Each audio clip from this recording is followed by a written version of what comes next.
I was explaining, not explaining, we were talking about it this morning. Yeah. It wasn't a great game in the sense where you're like, I can't believe this happened. Oh my gosh, there's another home run. Like, it was just, there were 5 runs in the whole game. 4 of them came on just kind of lightning strike solo home runs. Trey Turner hit another one. Schwarber hit one. A couple of Japanese players hit home runs as well. And it was tense, and it was tight, and it was close the whole night, but it wasn't terribly dramatic until we got to the very, very end, which was the most dramatic thing that you could possibly have, where you have 2 teammates who are the 2 best players in the world. You have one of those guys is, I hate the word unicorn, but there really is no explanation for what Ohtani is other than singular, right? He's the best pitcher in baseball and the best hitter, facing one of the guys that's on the short list of greatest players of all time. And it comes down to the tying run is at the plate. He's coming out of the bullpen for just the second time in his life, facing his teammate, and he strikes him out to win the championship in the biggest international baseball tournament that we have. It was the perfect ending to an unbelievable tournament. Hypothetically, if you walked into yesterday's game and last night's game was a 6-1 game, baseball already won. Yep. Right? No question. The storylines just leading up to the final game, you're like, damn, this is amazing. Who the hell thought we were going to get this exciting baseball in March? This is before the regular season starts. You got all the big names that are there. Just electricity. You had a great Mexico-Japan game to get to the finals. There have been some great games. And the best part about it is we recognize a lot of these players, and even the players we don't know, we're starting to get Those familiar Japanese with. dudes Unbelievable. are legit. Hitting bombs, too, They okay? are so good. Okay, so with all that being said, and then if I said, all right, take a script here, right? I agree with you that the actual game, it wasn't one of those games you're going to look back and say, okay, I got to see all 9 innings. It wasn't Mexico-Japan where you're like, I can't believe what's happening here. It wasn't that. Right, they didn't score. I think Japan scored 6 runs in the final 3 innings, had to come back 2 different times. It wasn't even the U.S. against Venezuela where you have a grand slam in the 8th inning. Yes. There wasn't that. Wasn't that. But then it was pretty awesome. You just kind of fast forward, and you're like, what are you talking about in the 9th inning? First off, Mookie at the plate with Ohtani. Mookie at the plate. Nobody out, man on first, grounds into a double play. And it was just, I mean, just even that play alone, it's like, all right, that might be the most clutch double play that Ohtani will ever have in his career in that situation. And then it's mano a mano. It's Mike Trout versus Shohei Ohtani. They've never faced each other. They've been teammates for X amount of years. The captain for USA, the captain for Japan. I'm like, you can't put the script together. You can't do it. I love that he gave me like a little nod too after the first Oh strike. yeah, Like, okay, oh yeah. I Well, see you. There's this thing. Come back. We'll continue this conversation because there's a lot to get into. But there's this competition between the 2 of them. That even though they're teammates, they're fighting for the title of captain of the universe as far as the best baseball player on the planet goes. And I think we got our answer yesterday. That's coming up next. It's Travis Lee, 710.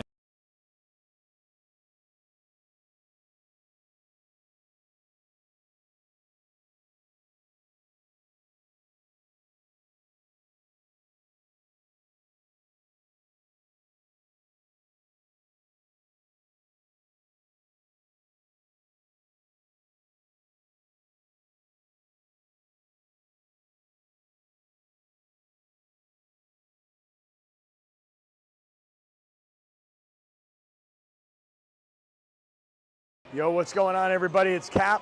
Right now, standing in the 909, the greatest sports bar on the planet, here inside Yamava. Now, on Thursday, March 23rd, we're back here at Yamava, so make your plans. All the college basketball games. Former UCLA star Darren Collison is going to be with us. Come on out and have a great time. Now, look, you got to be 21 to get in. We want you to gamble responsibly, of course, but we are having a party at Yamava Thursday, March 23rd. We'll see you there.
Crazy. It really is. Crazy. Well, we'll give you a stat that's going to make Incredible. you go, that can't be right. We like to mix it up on Wednesdays. Instead of Ask Slee, we bring somebody else from the building. Typically, sometimes we'll go outside the building and find somebody else. But little Ask T. Raj me today. Yeah, so right. listen, you have driven this thing for a long time now, and a lot of those questions, I know sometimes we'll get your opinion on some of these, but this will be exclusive. Ask Travis. So if you want to be a part of it, on the phone at 1045, 877-710-ESPN, or hit us up on Twitter. I put it up on Twitter, tag T. Raj. Any question that you have. You know what I don't like? Yeah. Not being in control of things. I like having my hands firmly on the wheel of things. I'm could see going you to in the trust turning passenger- you over to this, but I could I'm see you in the nervous. passenger seat, still holding, like your left hand is Just still very on the gently wheel. set it Or on like one of top those the trading it's cars fine. where the passenger seat also has the brake. I need and the my brake. accelerator. I need a Yeah. brake on my side. I have an early Ask Slee from Emily in LA Live. So if someone was visiting, Okay. they have never been to Los Angeles before, where is the first place you take them to eat? All right, ask Trav. Right now, Right now, right today, if they came today, where would you take them to eat? I would take them to a place. I know a lot of people here in LA know it's been here literally, I think, 70 years, but I'd take them to the Apple Pan on the west side. It's an old burger place. It's been there literally since the late 1940s. The guys that are working there, like the new guy has been there like 30 years. Okay, and he's the new guy. They've been there forever and ever. It's just this You little. still getting accustomed to the gig, or One of my great lifetime achievements. Okay, one of the things that made me realize, okay, I've been going to the Apple Pan since I can remember. Right, Yeah. like my grandfather used to take me and my brother and his kids there, and all these things, and then my dad would take us. I've taken my kids. So I've been inside the Apple. It's on Pico on the west side. Most people know what it is. And I've been going in there forever and ever and ever. Usually, maybe once a year, twice a year. Yeah. Sometimes I wouldn't go for a couple of years because I lived somewhere else and whatnot. I finally went in. This was probably 4 or 5 years ago. And the guy that works there, who's been there literally 40 years, said, "Nice to see you again." wow. I'm like, whoa, you got to be kidding me. Like, I'm at that point been probably 84 49 or years. 50 years old. Like, I finally I know you. I've seen you in here enough that I'm going to give you the courtesy of knowing that you're not a first timer. I'm still waiting for that restaurant in Pasadena I've gone to 38 times to acknowledge that I've been there. It was a long time, but that's where I would take him out. Okay. I would go to the Apple Pan. Send food questions to Trav because clearly he's really passionate He's about not. it. He doesn't so- care about food. He doesn't want questions. Hickory about that. burger, cheese and onions, fries, and a Coke at Apple Pan, if There you're you go. interested. And then apple pie a la mode after if you still got a little room. And even if you don't, you probably should get it anyway. You're still driving it in and out right after. And bring your wallet. That's the other thing I'll say. Like, you think, it's a little hole in the wall. Bring your wallet. Just tell Cash me. only? They're paying. No, but expensive. yeah, okay. It's for a burger and fries. You're like, wait, what? What the hell just happened? There's no way. Take the plate home. It's Take the silverware. Come on. Hickory burger Yeah. with onion, Mm-hmm. cheese and onion, fries and a Coke. Yeah, that'll 26. Like, wait, what? Like, that The can't be beauty right. is they don't care, and they're like, There's a line out the 26. I got to say it again? Yeah, it's I different.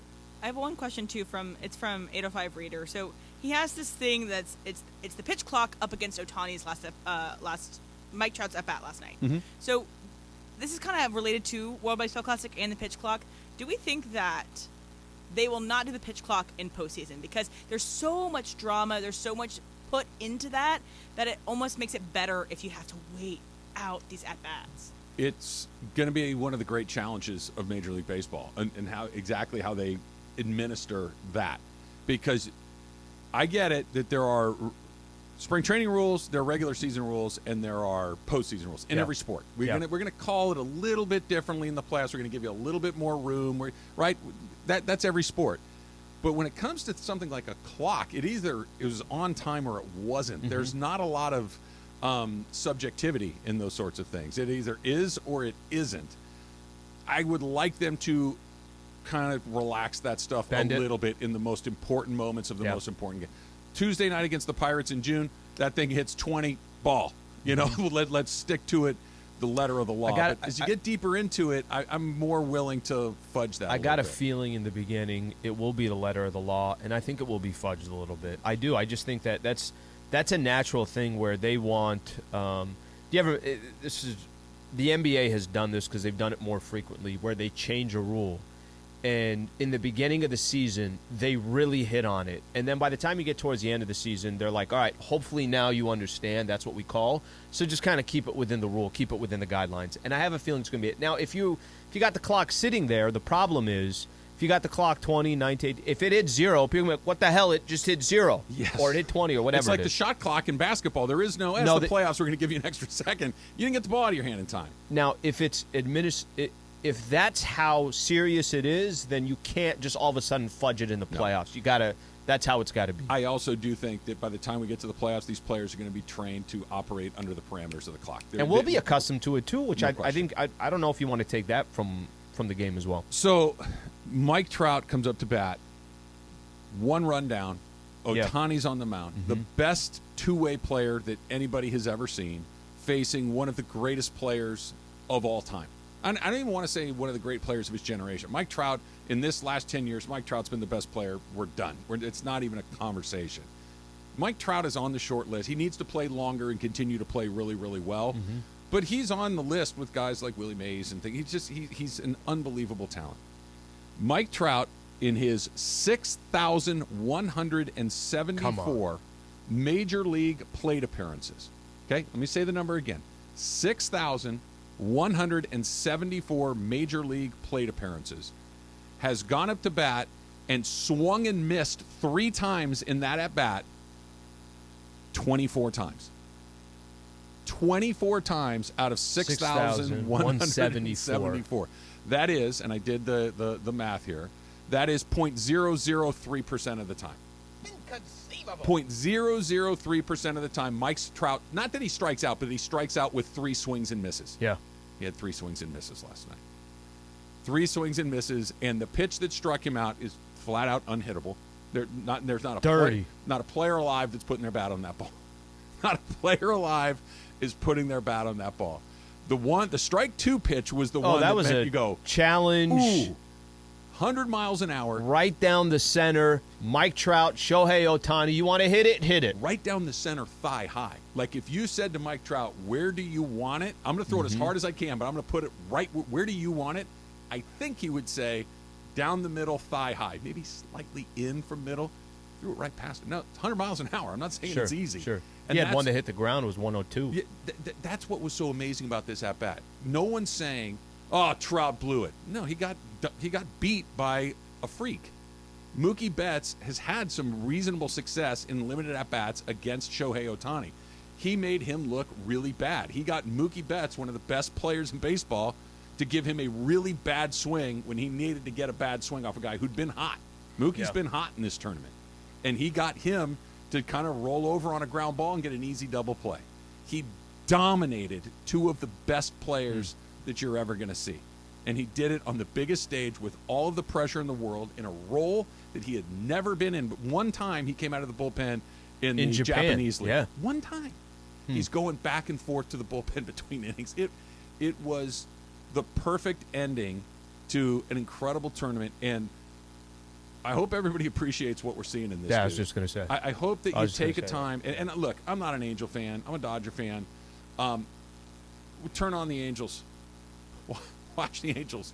Watch him pitch. Watch him take at-bats, because I don't care if you're 10 years old listening to us right now. I don't care if you're 65 years old listening to us right now. You're never going to see this again. You might see a guy that does both things. You're not going to see a guy that's Aaron Judge and Justin Verlander. You're not going to see that. That's what this dude is. Enjoy him while you can. Well, I'll go kind of a step further here, too.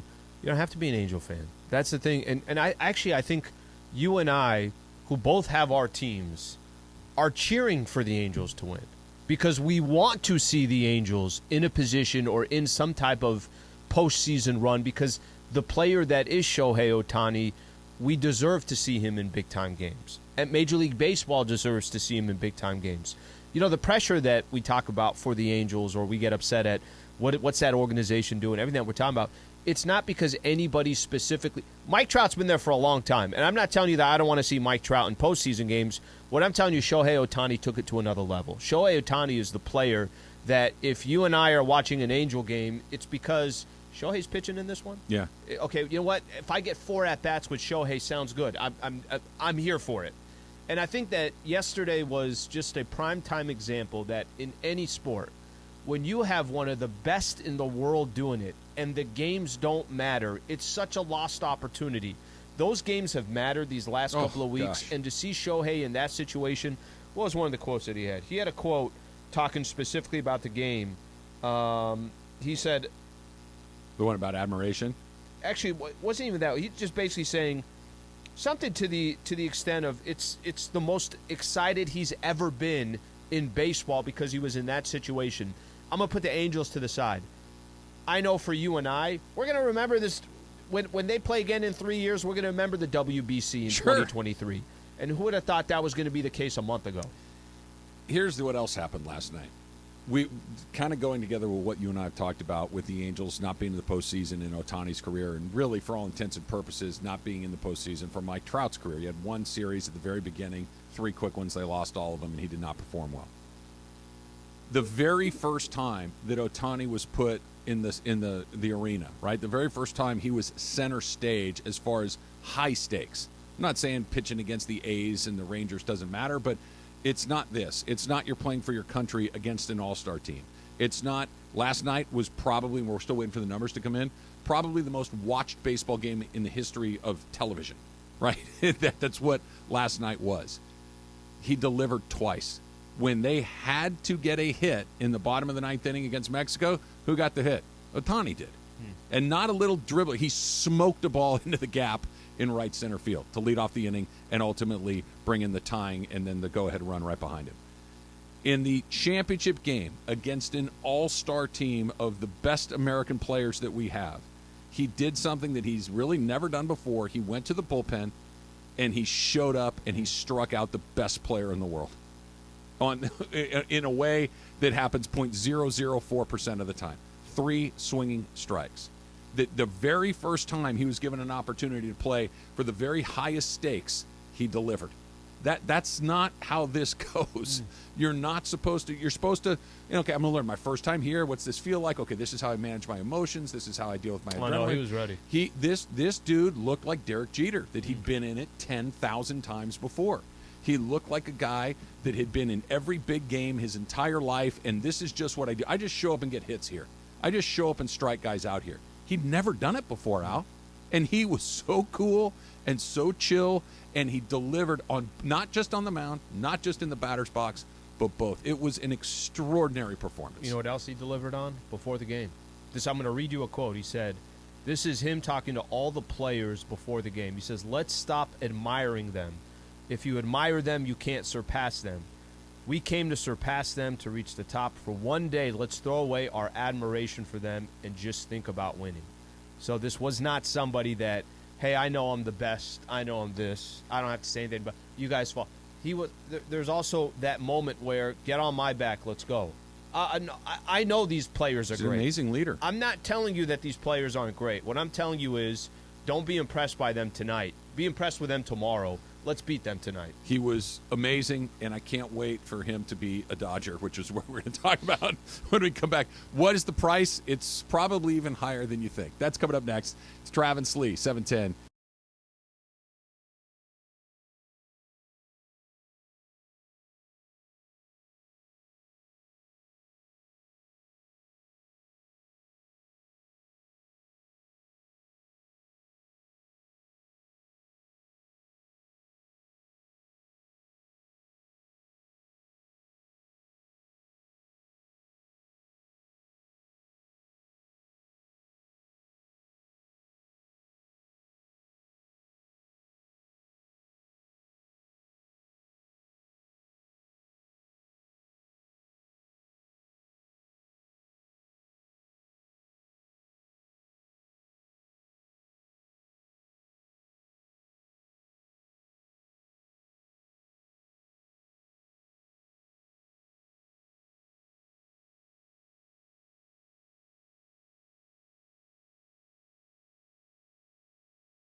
lost the ball.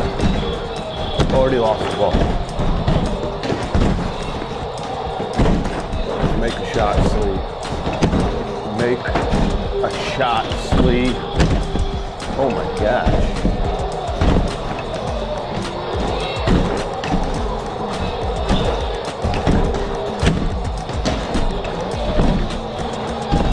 Are you kidding me?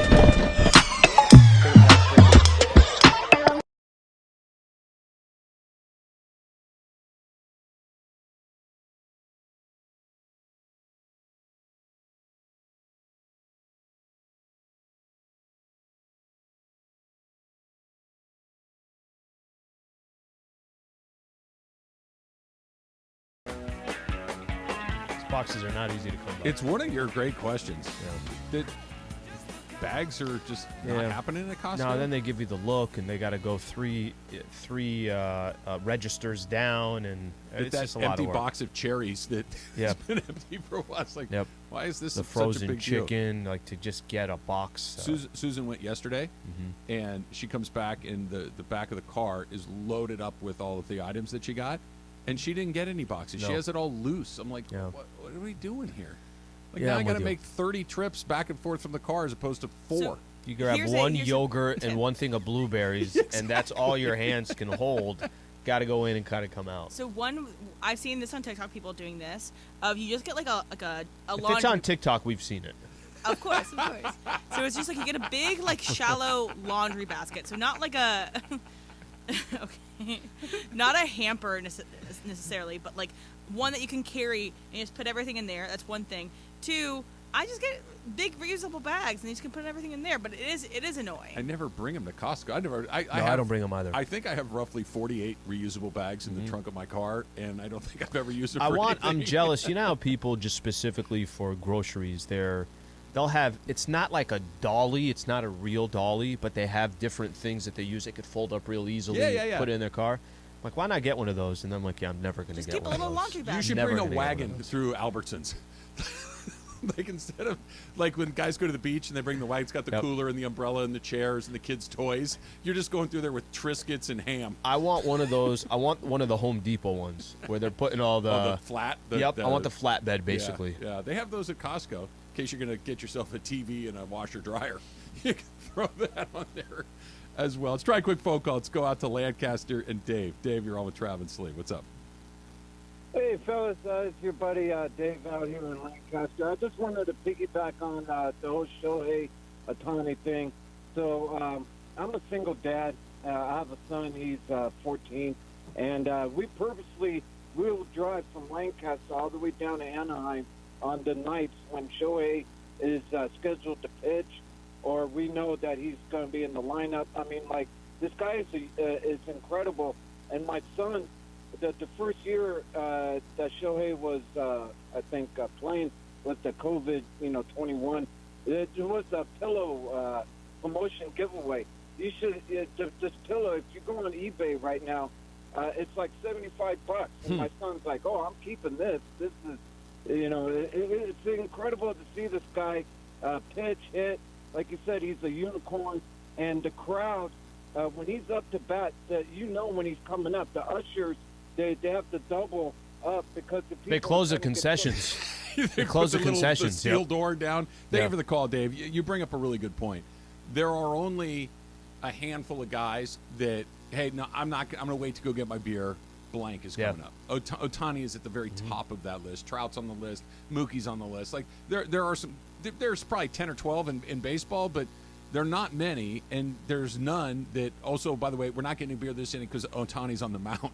Like he's both of those things. If I asked you this question, hey, I'm gonna give you 2 tickets to go watch any athlete in all of sports right now. It's Ohtani for me. Might be. It's if Ohtani's on the mound too. I mean, that's a completely different. If you say here's 2 tickets, you want to go see any NBA player, you want to go see Patrick Mahomes, any NFL player, I'm picking Ohtani. I mean, that's what he is right now in the face of sports. He turns 29 in the middle of this season. Okay, so he's going to be smack in the middle of his prime right now, right? This is kind of prime time for a baseball player. He has this calm about him that is really special. Like, I'm trying to think of some other guys, and Derek Jeter's the first one that comes to mind. These guys that when absolutely the pressure is at its greatest and the moment is at its largest, that are just, I got this. Jeter had that for 20 years, right? And part of it is that they were in the playoffs year after year after, and you just became accustomed, like, all right, Jeter's coming up. He might do something. This is what he does. This is what he does. And not that he came through every time, but he came through enough that you knew that he was comfortable in the moment. We'd never seen Ohtani in that moment until 2 nights ago against Mexico. We'd seen him do awesome things, but we'd never seen him, okay, dude, your team's behind. You have to get a hit right now in an incredibly important game. And we've never seen you in this situation. I don't know what's going to happen. Alex Rodriguez is a good example. Barry Bonds, for the beginning of his career until late in his Giants career, was, Bonds is great, but he never gets a hit when it matters in the playoffs. A-Rod was like that. Same thing. Ohtani's like, okay, let's see what it is. Double off the wall or double into the gap. You're like, oh, that's pretty good. And then the next night, he goes into a role that he doesn't even know how to do it, really. It's like a high school role. None of it makes sense. That's perfect. Like, what is this? Why is he going back and forth? I'm just better than everybody else out here. Like, there should be another league that he gets called up to. Like, okay, the major leagues is not good enough. We need to go into the All-Star game where he's going to pitch against this team. The American team wasn't. And completely unflappable. And emotional when emotion was called for. Leadership when leadership was called for. In the speech that you were talking about, that he's comfortable with every Japanese citizen and every Japanese player going, please fix this for us. And he does. And he wears it incredibly well. Not everybody does that. The talent is one thing, but his ability to carry the burden of that talent is like very few guys I've seen before. That Tiger Woods was like that. That not only am I better than you, but I have to make this 12-footer. It always went in. Michael Jordan was like that. Sure. Hey, I need a jumper right here, defended, double team. He's going to make it. Like, there are just not a lot of guys like that, and he seems to be one of those guys. You said something earlier, which is I think just appreciate it because you don't know what we're watching. You don't know how long he could do what he's doing for. You don't know if we're going to see him in a meaningful game in Major League Baseball. So even if he decides, hey, I'm leaving the Angels, he could go to a team. There's no guarantee you're going to get to the playoffs. There's no guarantee that you're going to go win a World Series. It's just not a guarantee. Maybe it's just with the Angels that it's a guarantee. But I think appreciating it is the perfect way to put it. And the WBC 2 weeks ago, I was like, all right, it's cool. This is going on. Yeah, maybe I'll catch a game here or there. And then this last week, it's like, wow, this was by far the most exciting thing that anything's going on in sports, and it wasn't even close. It wasn't even close. And the best guy performed the best. That doesn't happen very often. I'm surprised Nevin gave him the green light. Look, he would have pitched 9. That game, let's say Trout pops one, and the game goes into extra innings, he's going back. It's kind of funny. That's one of the few times where, and I know it got to a full count, but that's one of the few times where once Mookie grounded into the double play, I'm like, Trout ain't getting on. I didn't think so either. I just kind of I you felt weren't like entirely sure. It's Trout, right? Trout, had he run into one, you wouldn't have been like, I can't believe that. Right. It would have been exciting, but it's Mike Trout. But that's what he does. But that's part of what I'm referring to. The fact that Trout was at the plate, and I'm like, nah, I think Ohtani's got him. That's insane. You said it earlier too. And the last thing before we do ask Travis, I think we're all rooting for our countries because it's fun to win thing. I don't think the entire American baseball populace was like, oh, I think it was like, that was awesome. I agree with you. That was And I don't incredible. think 50% of the households were watching the game like they probably were in Japan. But also when he walked the first guy, was it a McNeil? Jeff McNeil. Yeah. I was like, could this happen? I was Were you worried? I wasn't worried. It was a great take by McNeil. It sure was. On that it sure was. Ball four. I wasn't worried that Ohtani would buckle under the pressure. I knew that he would stand up to it. But I wanted it to be a situation where we have the great American story of you get the home run, you walk off to the that's crowding un-American. fans, I just wanted that to happen, but I didn't doubt that Ohtani would do it. The only thing that could have turned it up a little bit would have been if there'd been a runner in scoring position where you don't have to hit a home run to tie the game. Like if Mookie just got McNeil to second and now Trout's on. A base hit like what Turner had in the eighth, where it just popped over the second baseman. Trey Turner had a pretty good run. Let's promote this. What do you have? 5 home runs in 7 games. decent. I have All right, some celebrity Ask Trav. If you want to, yeah? if you want to ask Trav, 877-710-ESPN, 877-710-ESPN, or hit us up on Twitter as well. That's coming up next. Stay right here. Travis and Sliwa Show, 710 ESPN. Yo, what's going on, everybody? It's Cap. Right now, standing in the 909, the greatest sports bar on the planet, here inside Yamava. Now, on Thursday, March 23rd, we're back here at Yamava, so make your plans. All the college basketball games. Former UCLA star Darren Collison is going to be with us. Come on out and have a great time. Now, look, you got to be 21 to get in. We want you to gamble responsibly, of course, but we are having a party at Yamava Thursday, March 23rd. We'll see you there.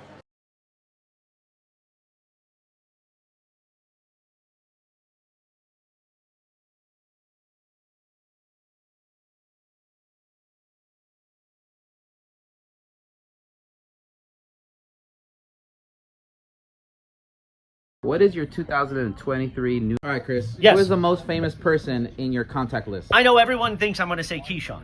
And he's pretty famous, right? But I think it's Bob Costas. Bob and I worked together years ago. I've been doing this a really long time, so I have a bunch of people in O'Shea. Can you FaceTime him? FaceTime one of them? Yeah. Oh yeah, you know I got your back, bro. There he is. There he is. Michael Caine, the actor Michael Caine. Can you FaceTime him? Right now? Yes. Hell no. He's somewhere in England, hasn't made a movie in 20 years. No. Is comedian Bill Engvall. Can you FaceTime him? Right now? Try. Bill, What a surprise. how are you? I'm good. What are you doing? James Worthy, I think, is the most famous person in my contact list. And if I tried calling James Worthy, there's a 1,000% chance he would not answer. James Worthy. You know who's not in the Hall of Fame, who should be, who's in this phone? Steve Mason and John Ireland. They need to be in the Radio Hall of Fame. I mean, I guess maybe Jay-Z, maybe. Wrong. I mean, I don't know if he's that. Yeah, I guess maybe Wrong. Jay-Z. Harbaugh, he's pretty famous. Charles Barkley. J.B. Smoove. Kyrie Irving, he's definitely changed his phone number since his Cleveland days. Well, that's easy. It's Magic Johnson, but the problem is he keeps changing his phone number on me.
And it is Travis and Sliwa on 710 ESPN. Does he go out and hunt for it, or will he Instacart it? Hashtag Ask Slee. Time for the segment everyone loves. Time for the segment Los Angeles loves. Ask Slee. Ask Slee.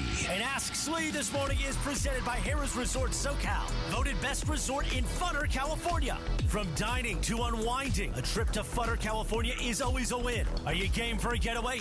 Start planning your trip by visiting harrahssocal.com. And it is time for Ask Slee. Oh, how the tables have turned. All right, I'm going to ask you this one. Do you want the phone? Or do you got two set up there, right, on the phone, right? No. Okay, we'll wait on the phone then. We'll wait on the phone. I just see it ringing right here. Okay. It's just, Let's do this then. Okay. We'll start off with... I'm going to start off. This one, I think, kind of falls into... Everyone's curious about your world with pets. Okay. You have to pick a pet. Cap from Whittier says, we all know that you don't want a dog. Yes. But you have to have a pet. Cat, goldfish, or a bird. Or you can pick a different type. But you basically have been told, we're getting a pet. You got to pick one. What do you if take? I had to have a pet, I would choose a dog. Take the dog out. Dog's gone. Dog's not an option? Yeah. Snake. She got like Not 4 a, cats. I would not be the snake. So the idea of being like weird bird guy is oddly appealing. We went for a walk the other day. We were walking down in Dana Point Harbor, and this dude who looked like he'd just been let out of a loony bin is walking down. He has the biggest parrot I've ever seen in my life on his shoulder. And you can teach it to say fun things. Thing had to be like 1.5 feet tall. I've never seen a parrot that big. And I'm thinking, okay, he's obviously trolling for the attention. That's not really my thing. You're getting a parrot.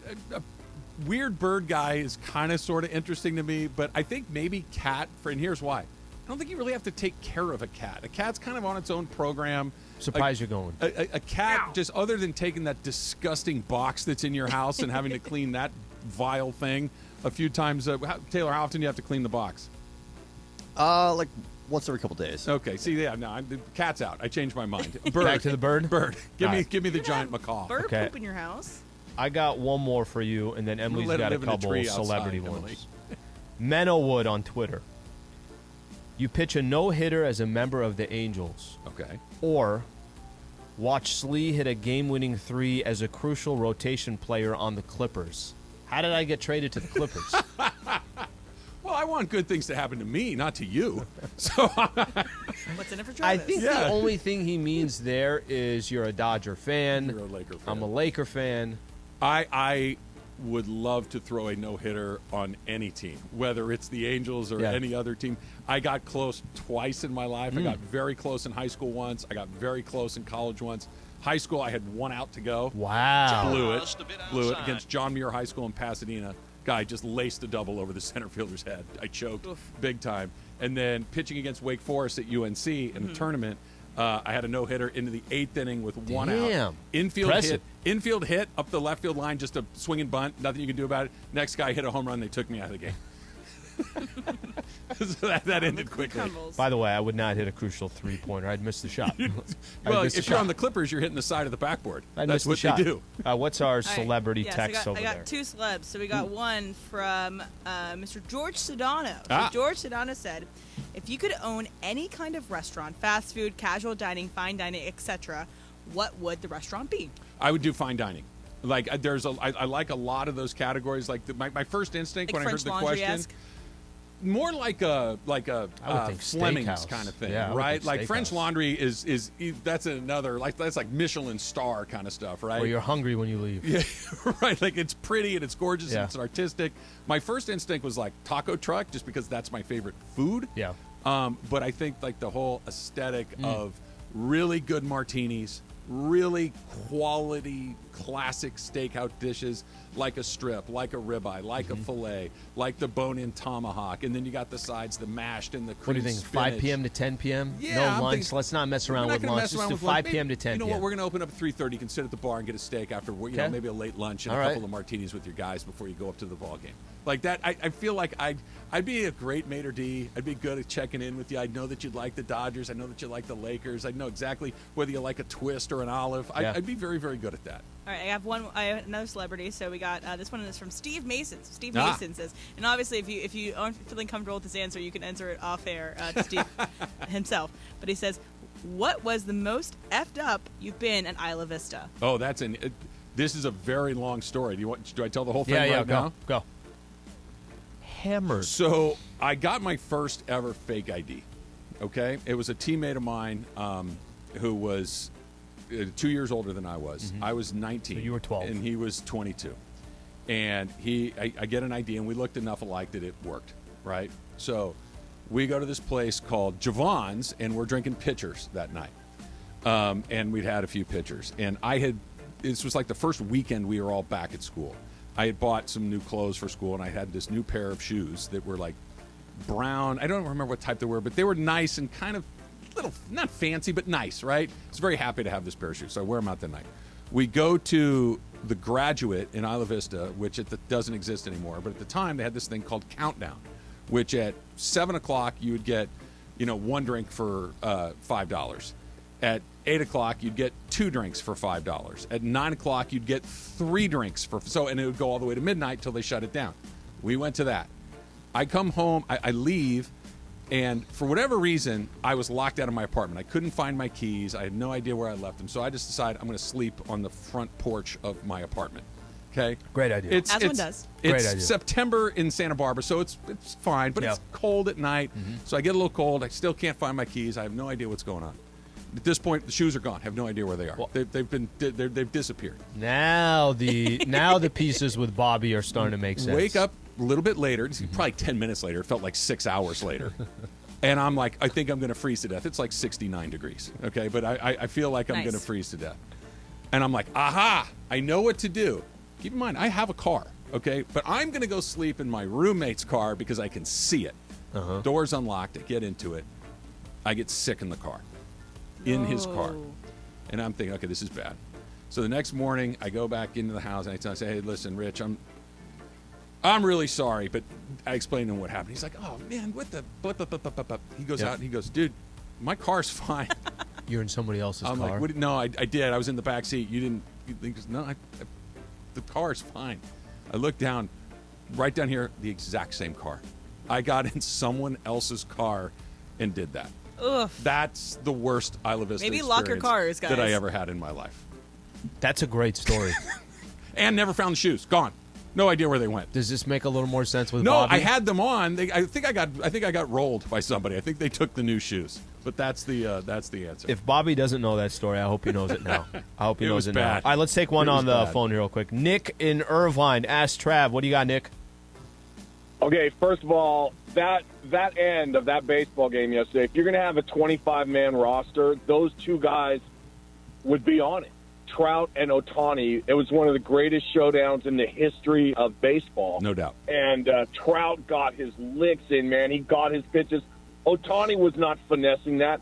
Ohtani's like, I'm going after my boy, and boy did he. And that was awesome. It was one of the best baseball moments, and I was at the Gibson game. And what's your Ask Trav? Yeah, no, that's not my Ask Trav. My Ask Trav is this. Why don't you guys talk about sports more? No one cares about your keys or your shoes or when you got drunk. I disagree, Nick. I think that everybody does. And most importantly, I do. And my name's on the show, so we're going to talk about the things that I want to talk about. Well, So that wasn't Ask Trav. There's That was your technic- answer. that was no, technically he's an asked. Ask I'm Trav. giving him the answer. I hear you, Nick, but until they take my name off this show, we're going to talk about the things that I want to talk about. So there's your answer. All right, so there's a number that we're just going to sprinkle Which, by in. the way, they might do sooner than later. There's a lot of good ones. We just kind of sprinkle in as the show goes. So Make them just about good work. keys and shoes. Good work on Just the. want to give Nick a little on the private Ask Travis. It's good. Do you still get to read Harris, or do I get to do it today? All right, Harris Resort SoCal, proud partner of Ask Slee. Find your funner state of mind with a visit to Harris Resort SoCal. Voted best resort in funner California. From dining to unwinding, you'll find fun around every corner. Learn more at harrissocal.com. That's harrissocal.com. Lakers got a big one tonight. Yeah, just 10 games left. Just sitting in 11th spot right now. Tied for 11th with And the Pelicans. OKC can't lose. I know. They're winning every single night. We'll do that next. It's Travis Lee, 17.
for Mr. Travis Rogers. This one is from Andres Padilla. I hope I'm saying your name right. He says, if they're making a movie about you, Travis Rogers movie, who is going to play the role of Sliwa? Well, it's a good question. I don't think Nick would be buying tickets to it, first of all. I think it would be a movie that he would choose to sit out. Stanley Tucci is the guy that's going to play you in all these things. You guys have a really strong resemblance to one another. I don't know if you've said that a couple Stanley times Tucci is a tall person or not, but facially, you guys look a lot alike. So I think, and Andy's a really good actor, and he's been in a million things. So whoever is going to play Slee in anything, Stanley Tucci's the first guy. Height is on. Is it right there? 5'8"ish. There you go. Yeah. Do you need to have your person, though, be hotter than Stanley Tucci, or are you not really caring? You just want accuracy? No, Jeb Bush would play me. Yep. Jeb Bush would play. Jeb, exclamation point. Come see the Travis and Sliwa movie starring Jeb Bush and Stanley Tucci. And again, his name on the poster needs to be Jeb, exclamation point, instead of just Jeb. Yeah, low energy Jeb, right? That's that. I get that one periodically. That, you know what else I get? Not, with the beard, I don't get it anymore. But what I used to get was Seth MacFarlane fairly regularly too. What about Jack Nicholson? That's not very nice, Emily. He's a good actor, but I don't. Jack Nicholson is like 90 years old at this point. Big one for the Lakers tonight. We're down almost into single digits. Yeah, 10 games to go tonight. 7 by the time we get back here on Monday. They got. They play tonight, Friday, and Sunday, right? Mm-hmm. So they got 3 coming up. They are, as we sit here, at March 22nd. Yep. 11:01 a.m. They're outside the line. Mm-hmm. They're in 11th place. Phoenix tonight, OKC Friday, and Chicago on Sunday. All 3 at Crypto.com. They need to win 6 of these games to get into the playoffs. And here's the rest of the schedule. At Chicago, at Minnesota, at Houston, at Utah, at Clippers. They got 5 road games in a row. Yep. And then they finish with 2 at home, Phoenix and Utah. Mm-hmm. You got to find 6 wins in those 10 games. Mm-hmm. 6 wins in those 10 games, I think, get you in. I'm not even, this one's more important than that one. You need to win 6 of these 10 to get in the playoffs, and I think that's good enough. So they're in a spot, too, where I'm not going to try to give them the benefit of the doubt, but they got, let's just use Phoenix as an example. When you and I were looking at this Phoenix game, let's say 3 weeks ago, okay, you knew that, KD, DeAndre Ayton, Devin Booker, this. No Ayton tonight, no Kevin Durant tonight, and you're at home. Now, this was a kind of a similar situation last Friday when no Luka for the Dallas Mavericks. Lakers still lost that game without Luka at home against the Dallas Mavericks. So everybody kind of knows how important all these games are, and they still lost that game. So they don't get any benefit of the doubt, but you would think without Ayton, without KD, the Lakers who knows? Take care of a game like this. And if they lost the game, I know what you're going to say. You wouldn't be surprised. You wouldn't be shocked. Logically, you're right. Your analysis is right, but let's put it this way. I don't know. Let's put it this way. They got to win 6 of these. You 10. need 6 of these games. How are you getting to 6 if you can't beat the Suns when you're at home without I have an answer Ayton and KD? They're good enough to beat any of these 10 teams, and they're bad enough to lose to all of them. That's how. I don't know. I don't know which one it's going to be. I don't know which one it's not going to be.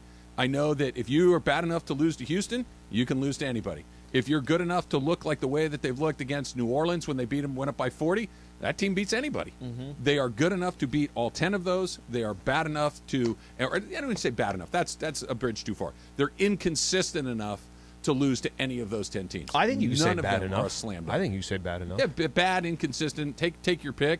But there are none of those 10 games are like, they're going to win that one. They lost to Houston a week ago. I saw a quote, read it this morning, but saw Darvin Ham yesterday. I think it was after practice.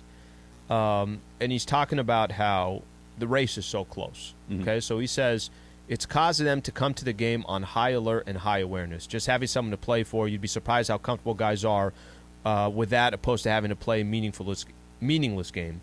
The fact that these games carry so much weight, I think, is causing our guys to lock in more. I don't see any stress. I hear what he's saying.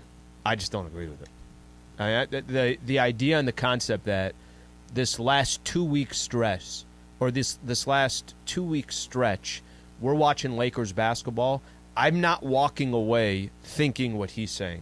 Darvin Ham saying, I'm with you. Darvin Ham saying that these games carry so much weight, they're even locked in more. Were they locked in that Rockets game? Were they locked in that Dallas game? Were they locked in that Orlando game that we had on Sunday, where basically the game is tied and you need Austin Reeves to drop 35 for you? I'm not trying to This is what I'm watching. What I'm watching is I'm not seeing a team that's desperate, holding on. Hey, you know what? We were at one point, we started the season out 2-10, but we're not that team anymore. Since the trade deadline, we're not that team anymore. But that could just be who they are as well, where I've kind of created a perception in my head. Remember, they were 9-4 after the trade deadline, so you kind of start selling yourself a little bit. That was the point where I was super optimistic about what was coming next. So that kind of goes back to, I don't think that each one of these games, it's not a representation to me that they've been as locked in as you're hoping for. No, I agree with that. I think you're right about it. And I think it comes down to, for better or for worse, depending on which dude shows up, it comes down to Anthony Davis's performances. Because like you said, the Dallas game was a perfect representation of your best player went crazy for the last couple of minutes of that game. He missed free throws. He had a bad foul. He didn't close out. All of the things that needed to go wrong, they all did, and it was all one guy. He's also your best player. Yeah. It's really hard to talk about being locked in when the guy that has to be locked in to give you your best chance is frequently not. That's really hard to, like, do I believe that Austin Reeves is locked in? Sure. Do I believe that Vanderbilt is locked in? I do. Do I believe that the other, those are not the guys. They're not the guys. It's Anthony Davis needs to be locked in, and sometimes he is, and sometimes he isn't. Which brings us to something that Sedano said yesterday during the late edition of Super Crosstalk. I want you to listen to this because I understand the sentiment. I just don't agree with the outcome. You know what? What I've said, Ireland, and Cappy can attest to this. I said, if you're not rooting for Anthony Davis, George says you can go to hell. You can go to hell. Right. No, I'm with Sedano. That's what he Go said. to hell, people. Go to hell. Rooting for Go to hell. If they make the playoffs, it's because of Anthony Davis. If they miss the playoffs, it's because of Anthony Davis. Right. This is go time. That's fair. Man. Yes. You carry this team to the playoffs. But also go to hell. Okay. Look, the only way they're going to get in, and certainly the only way they're going to do any damage if they can, is if Anthony Davis is really good. But I understand the impulse to be deeply frustrated with him. It's not like, oh, come on, man, let's do it, let's go get it. That is really Pollyanna-ish in this thing that is wildly inconsistent to, oh, no, now it's going to be great. I don't have that gear to be optimistic when there really isn't a ton of reasons to be optimistic. I'm going to go based on what I've seen. Some nights he's terrific. Other nights he's not. I guess I'm going to hell. I'm rooting for him. I want him to succeed. But I'm not going to pretend, oh, no, it's going to happen. Oh, why would I think that? It hasn't happened. It happens about 65% of the time. That leaves 35% of the time where it doesn't happen. It's incredibly frustrating. I don't think, listen, if you're a Laker fan, I'm assuming you're rooting for every player that's on the Lakers. Sure. I'm assuming that you're rooting for Darvin Ham to have success. I'm assuming that you're rooting for Rob Pelinka to be the best GM that's out there in the NBA. You're rooting for your team to win, but there's also frustration that comes with this Lakers team, as any team. It doesn't matter. You have frustration, whether it's the Dodgers or it doesn't. Everyone has frustration with their team. The AD piece of it, the reason why he's so highlighted, especially in these last couple of weeks, I'm not saying you could hide behind LeBron James because that's too harsh of a word, but when Bron is there, I think it's the right word. When Bron is there, Anthony Davis is, okay, if AD doesn't have the 33 and the 15, you can still really easily win the game because Bron gave you 28, 8, and 8. Sure. When Bron's not there, you do not have the luxury of Anthony Davis having 15 and 10 and shooting 50% from the free throw line or missing critical free throws. You don't have that luxury. So that frustration that comes with AD, one night, like you just mentioned, I can be sitting here and saying, man, if AD won the game. He had 33 and 15, he had 2 blocks, and he had 2 steals. He won the game. But the very next night to be talking about the same person and that guy had 20 and 9, well, you're not going to win the game if that's the case. That's happened before occasionally where they'll win a game and AD didn't have the night that he had. Orlando. But that's not – or Toronto. Right, the Orlando game where Austin Reeves was the reason they won that game. But that's not sustainable. Right, of course not. So that's I guess, ultimately the way we all kind of critique Anthony Davis. It's because he needs to have these games in order to win. You know, in the interest of trying to be as fair to Anthony Davis as I can be, I think it's more that we thought we were getting one thing and we got something else. Because this idea, well, can he be the best player on a championship team? I think we know the answer is probably not, right? But that's not an insult. There are maybe 7 or 8 of those guys in the whole league. saying he's not one of those is not insulting. Damian Lillard is clearly not that guy, right?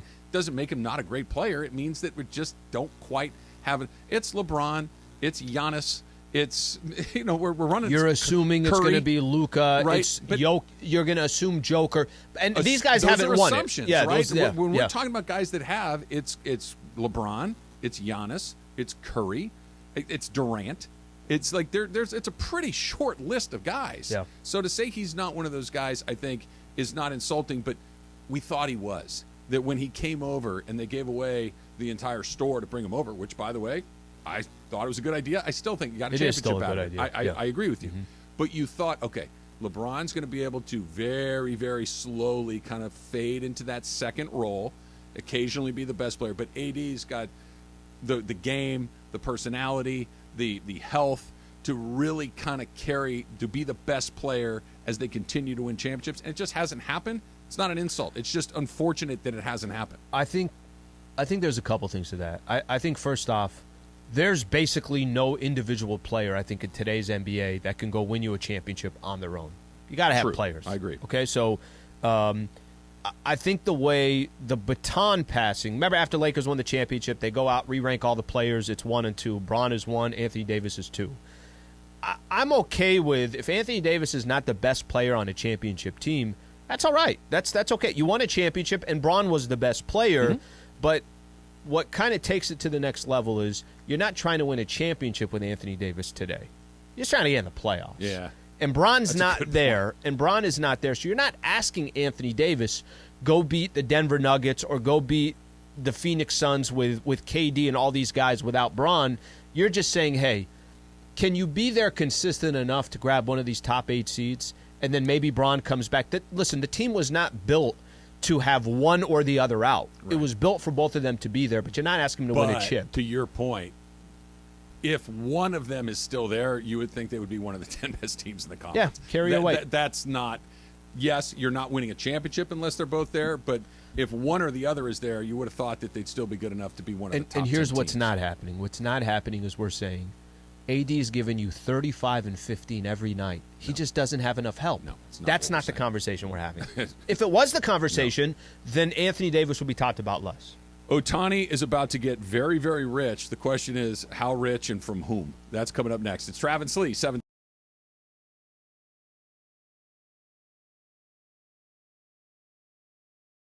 Yo, what's going on, everybody? It's Cap. Right now, standing in the 909, the greatest sports bar on the planet, here inside Yamava. Now, on Thursday, March 23rd, we're back here at Yamava, so make your plans. All the college basketball games. Former UCLA star Darren Collison is going to be with us.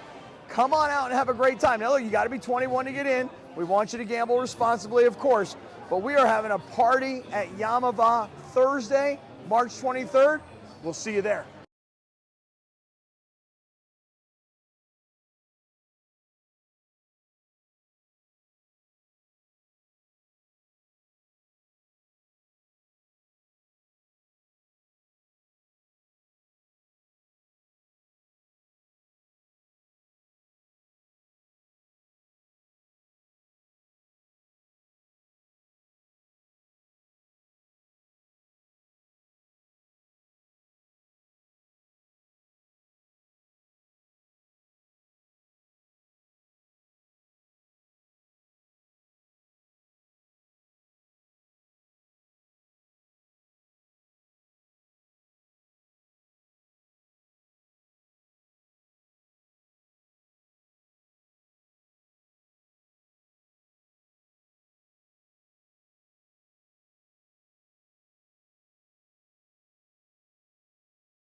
and how much money they're going to pay them, which is probably as much as, one home in Los Angeles, maybe. I don't know. How much does he want? That's how much he's going to get. Exactly. But I was listening to Mason and Eileen yesterday, and the What's Up Fool segment, and I got a little slandered. Uh-oh. I got a little done dirty, I think. And so Clinton went to go see the movie Everything Everywhere All at Once yesterday, so for the first time. And I was talking to Clinton. I was like, oh yeah, I've seen that movie a bunch. I love that movie. And I told him that I'd seen it 7 times in 1 year. That's 365 days. I saw that movie 7 times.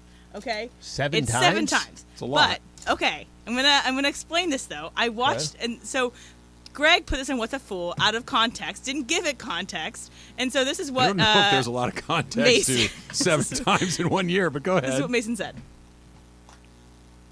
There's movies you've watched 7 times, right? Well, yes. In 1 year? Not in 1 year. Not in 1 year. That's Not in where 1 year. that's where you kind of got me. That's odd. That's a weird personality quirk she's got. Okay. Yes, it might be a weird personality quirk that I have, but I've watched it in different scenarios. Okay, so I watched it first the opening weekend in March. I knew it was going to be a good movie, so I wanted to go see it. So that was a year ago, almost a year ago to this day. So I watched it once, and then I watched it at a rooftop cinema club with a friend. That was back in July. That's so I watched enough it right again. there. Yeah. So I Those are watched it two twice. perfect. Those are 2 perfect screenings. I get the second one. I don't know how 5 more get in more, there. yeah. Back up, Sliwa. She's got 5 more to get through. I watched it once with when it first came out on streaming, because I wanted to see it again. It's a multiversal movie. There's a lot of things I didn't get the So first twice 2 by times. yourself. Twice by myself, once with a friend. Third time, I saw it with another friend that wanted to see it, wanted an excuse to go see it, so I saw it with him, and it was really fun. It's actually, my roommates came in and out and stuff, so it was like kind of like a roommate bonding event. So that's 4 times. That's the 4th time. I saw it with my family when I was home for Christmas, and I have my family wanted to watch it, and so I was like, hey, we should do that, and it'd be really fun. And a little bonding time with my whole family. So I saw it a 5th time with my whole family. I saw it another time. My 2 friend, more. Another friend was visiting, trying to get caught up on the Oscar-nominated movie, so that's a 6th time. So a 3rd time by yourself. And then no, with a friend. That was with a friend. Then I watched it a 3rd time by myself. I saw it 3 times by myself, 4 times with other people. I do think that it's a great movie, and I'm not asking everyone else to watch it 7 times. I liked it, and I don't think it's that weird. You wanted to offer more context to it, right? She wanted to offer more context. I don't know if that helped at all. I don't know if that helped at all. That seems when you got to 2, I didn't know how you're going to find 5 more. The first 2 I was okay with. It's an extra screening. Just kind of the idea of it. That's awesome. Yeah, that's really cool. Here's what I it's too many times. We'll just leave it at that. You watch Dodgermentaries all the time. You've seen the Fernando Mania okay, 150 million times. I like that. Hey, it's different. Fernando's important. How is it different? It won an Oscar. Hold on a second. Who cares if it won an Oscar? I've never seen you move so fast in my life. Like I see this door swing open, and Bergman comes racing in. I know that you'll pop in occasionally. I look forward to it. It's good, but you were highly motivated to get in here. Well, because I knew that it was going to be some slander that goes into it. I said, so let's be honest about this whole thing. Did I or did I not talk to you about this ahead of time? You did. Okay, so there's that portion of it. Second thing is, it's 7 times in 1 year. It's a lot of time. It's in 1 year. It's different if it's like, oh, I've watched it 7 times in my life. But the movie's only been out for a year. Okay, if I had to think, I was going to say, if I had to years think, on this planet, Shawshank Redemption probably 15 times. If I had to think of a movie I've seen 7 times, I would tell you probably The Godfather, but I would tell you that's 3 hours long. I'd tell you Dumb and Dumber. I'd tell you from beginning, but see, I think there's an important distinction. But more here. based on this, it was on TV. I wasn't planning to see it, difference. but Talladega Nights was on again. It's not from beginning to end. You'll catch a half hour here and there. Yeah. Like if you added it all up, it's probably 7 times. But it's the effort that you're putting in to go to the theater, to take it in from the very opening scene to the very final conclusion of the movie that is extreme, I think, to Mason and to myself and to some others. It's I'm not just a marketing campaign. Because Dodgerman, like I will catch 20 minutes of it here and there, right? There are movies, Star Wars, right? When I was a kid, I bet I did see Star Wars in the theater 4 or 5 times. The Big Lebowski, old school movies that are also just on. They're on. That's when I would see it. I can tell you, I've seen Dazed and Confused probably 50 times. All right. Exactly. I've seen it probably 50 times. Easy for me to watch. I did not watch it 7 times in 1 year. That was what the question was just about, and you could see that you're throwing some slander at you. No. I'm just saying it Emily, was that I have a Look. I'm just happy she was listening. You That's may all. need to go to the rage room after I read this next tweet. Okay, Are you ready? what? Okay. Jorge said that it's overrated. Okay, fine. Well, you're really not going to like this then. Well, Jorge was crazy for thinking it was good. overrated. This Great is movie. from Great Nick movie. Harvey in the Travis and Sliwa community. I probably need to see it one more time. Nick writes, I couldn't get through 15 minutes of that thing. I can't imagine 7 times. Okay, so this is, again, one thing that I have. People who are older are always saying, oh, the younger generation doesn't have the time span. Okay, you only watch it for 15 minutes. You're giving this amazing masterpiece of the movie only 15 minutes of your time. I think that's kind of a little bit of an indication on you. I mean, you're going and the your exact taste. other extreme. You're watching it in full. What do you mean? I don't think it's extreme at all. That's slanderous, Greg. What do you mean? Going through the whole thing, like that's actually. When are you going to watch a it lot of again, Emily? I'll watch it today, actually, guys. I'm going to go watch it today just to prove you Tonight guys at wrong. 6, there's a screening in Culver City. It's in the theater in the Regal across the street. Oh no, it's also in the Alamo, and there's a Q&A. There was a Q&A with the costume designer. Maybe I can ask her some questions because I've Would seen you it ask 6 her times. questions? What question would you ask the costume designer? Is Nick Harvey out of his mind for only being able to sit through Look, 15 it's minutes of confusing. The this? first time you see it, it is The confusing. costume designer hasn't seen it 7 times. She's not going to know what to ask. The costume designer is going to ask Emily questions about the movie. What? You've seen it how many? It's an intricate movie. There are multiple things that you don't get the first time around, or the 6th time around. The second, apparently not. I need to see that movie a second time, but then that would be it. Yeah, I think that's that good. movie. You do need to see a second time because it's multiverse and there's a Yeah, lot no, of stuff that's going that, on. that was a lot going on. there. It's confusing. So to watch it the second time, I get 7 in a year. It's a lot. I mean, other than The I don't Rock. think anybody's other than Emily are advocating for herself, which I respect, is saying, "Oh no, seven's not that unusual. It's unusual." It's 365 days, guys. There's plenty of a hours lot. to fill in the days. Plenty of That's time. what's amazing to me is Plenty like you of have time. so much time to listen. You watch all these other movies and all this. Like you're constantly watching things. She's good with her time. I will say I this. know. She's great at all this. I kind of share the thing. Like, if I like something, I will rewatch it, but it's not. I don't go and watch a million new things along the way. If I'm flipping channels, like we were talking about, Yeah. I see something I like, I'll pop in. Sure. But I'm not efforting to find that thing that often in that short period of time. It's not slanderous. I actually appreciate that you love movies that much. I just thought it was a lot, and so I thought it was a good question for What's Up, Fool.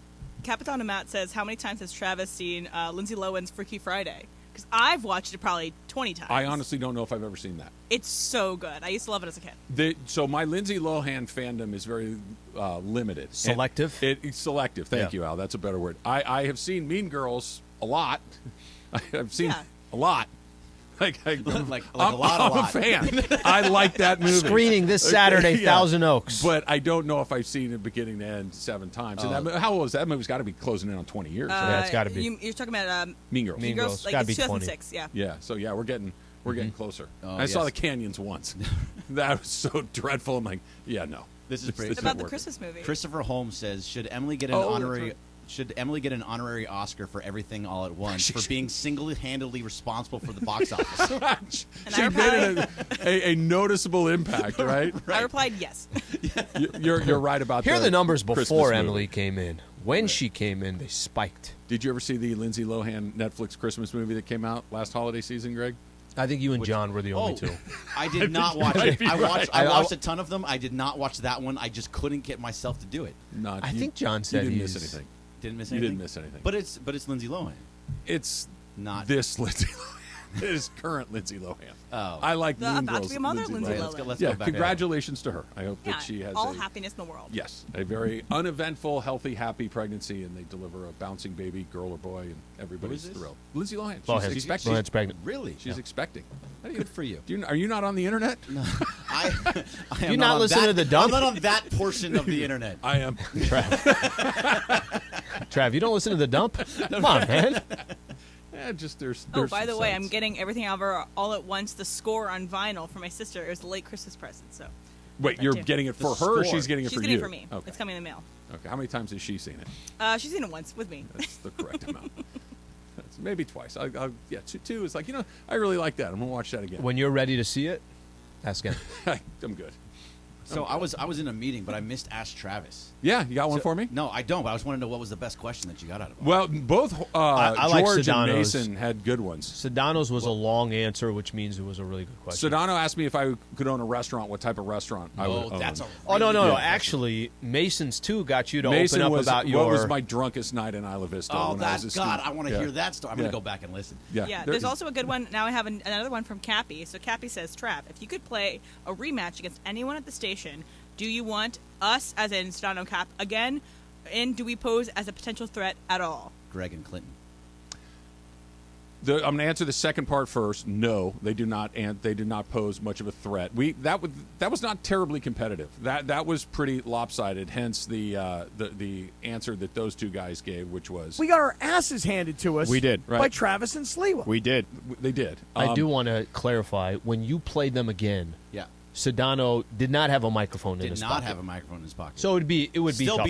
beat him in 2 games. I would like to play him again, though, for that reason. That if George put down the mic and just focused on playing as opposed to playing and hosting, and emceeing. yeah, I think it Basically, might be it a was little like more cocktail hour. He was holding drinks for everybody. He was doing everything. I mentioned it to you yesterday. I think that the match is you and me against Sedano, Cap, and Bergman. Like, we give them three guys on the court you at the don't same need time. that now. Like, we Get put outta those here. three guys on Listen there, to and you. then we do it. Go to break. That's nonsense. I feel like that's the best possible matchup. Factor Cap coming up next. It's Trav and Slee, 710. Yo, what's going on, everybody? It's Cap.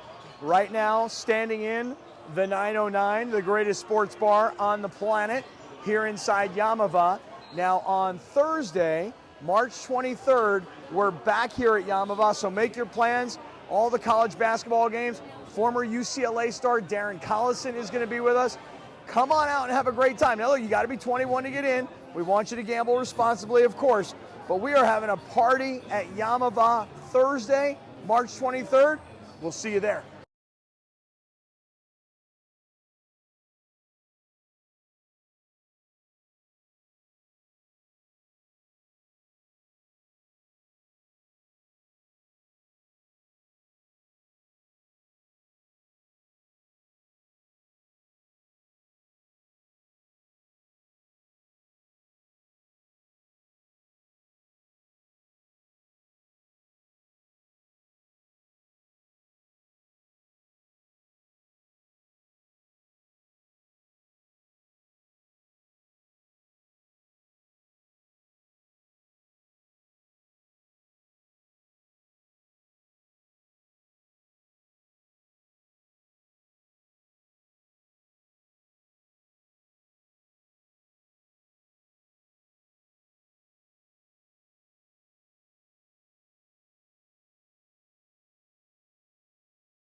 Factor Cap. Oh, that's Cap.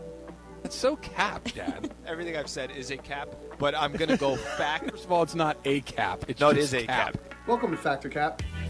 Hey guys, still gonna stand by this. Everything Everywhere All at Once is a great movie. Everyone should go see it once. Can I just say, Factor Cap and Ashley have the best opens on the station. They're pretty good. They're great. They're Oh, pretty and good. also, and Hey Did You See? Hey Did You See is in my head all day long. Is that Glenn Campbell in the Open for Hay? Did you see? Yeah. Yeah. I like that. Yeah, These are the best opens by far. Yeah. All right, so, you can go ahead now. Sorry. Well, thank you, Greg. Maybe it'll win us a Mandy Award, and we'll have that, and then we can have it thrown against Best the wall. couldn't Chris No, get the throw it credit? against the wall. Wouldn't Chris I get the don't credit for the Mandy's? Actually, no. I made both of those. Good for you. So- Then You made both then of you those? deserve it. Yeah. You created those? Yeah. Well, not Astley. I made Patrick Cap and Hey Did You See? Oh, these are great. Thanks. Okay. You like him a little less. Sorry, now Chris is going to be mad at me because I said something nice about somebody else. All right, so Lamar Jackson still does not have an agent and is still trying to get a deal done with the Ravens or whomever else will give him an Maybe offer. not the Ravens, right? Yeah, exactly. So and I think there's a lot of reasons why he may not have chosen an agent, but also a lot of it is because you do have to pay an agent. You have to pay an agent a certain amount of your salary, and it's a lot for some people that they don't want to pay out or get that that amount of leeway. There's a percentage fee, yeah, right? Exactly. So it got me thinking about how sometimes the money is worth it to give it to a professional. That there are things like, I don't know, an electrician. You're not going to do electrician stuff yourself. So there are certain things that you need to hire a professional for that you cannot do yourself. Travis, Patrick Cap. Oh, 100% fact. 99% of our life. Yeah, that outsourcing something to an expert is almost always a good idea. Like if you have the ability to hire somebody that is the best at blank, yep, go get that person. If you have the ability to go get somebody that's even pretty good at it and you're not, go get that person. When it comes to negotiating $100 million contracts, right. I think I'd like to have somebody that's done that before. I don't know. And by the way, you can negotiate the percentage, right? You don't. It's not written in law where I get 5% of this. Sure. No. Then I'm gonna. Will you do it for 2? Yeah. Okay. We'll go with you. There. Yes. Spend the money if you can to hire expertise. Berg. Yeah, it's fact. I mean, especially for everything Travis is saying. But if it's something that's massive for your life and for your well-being and all those types of things, yes, you should 100% go get a professional. I mean, anything with my car, I try and do myself. But for things like maybe for my house or for if I ever had to negotiate a contract, which I don't have contracts, I would do that because I'm not good at that stuff. I don't understand how all that stuff works. So, yes, I'm fact, 100%. Al? So fact, but, okay, for me, sometimes you kind of look at the industry. Are there any athletes that you know? What percentage of athletes do not have agents? Probably very, very small. Very. Okay, so, and the only reason why I set it up that way, if you're Patrick Mahomes and you already know that you're going to get everything, if you're Shohei Ohtani, you already know you're going to get everything. I'm not saying don't get an agent, but there are only one Patrick Mahomes. There's only one Shohei Ohtani. So in the NBA, you're going to be capped at a certain amount anyways. You can't make any more. And if you're the best player in the Luka probably doesn't have to. If he didn't have an agent, he's probably still going to get the same deal. I'm not saying don't have one.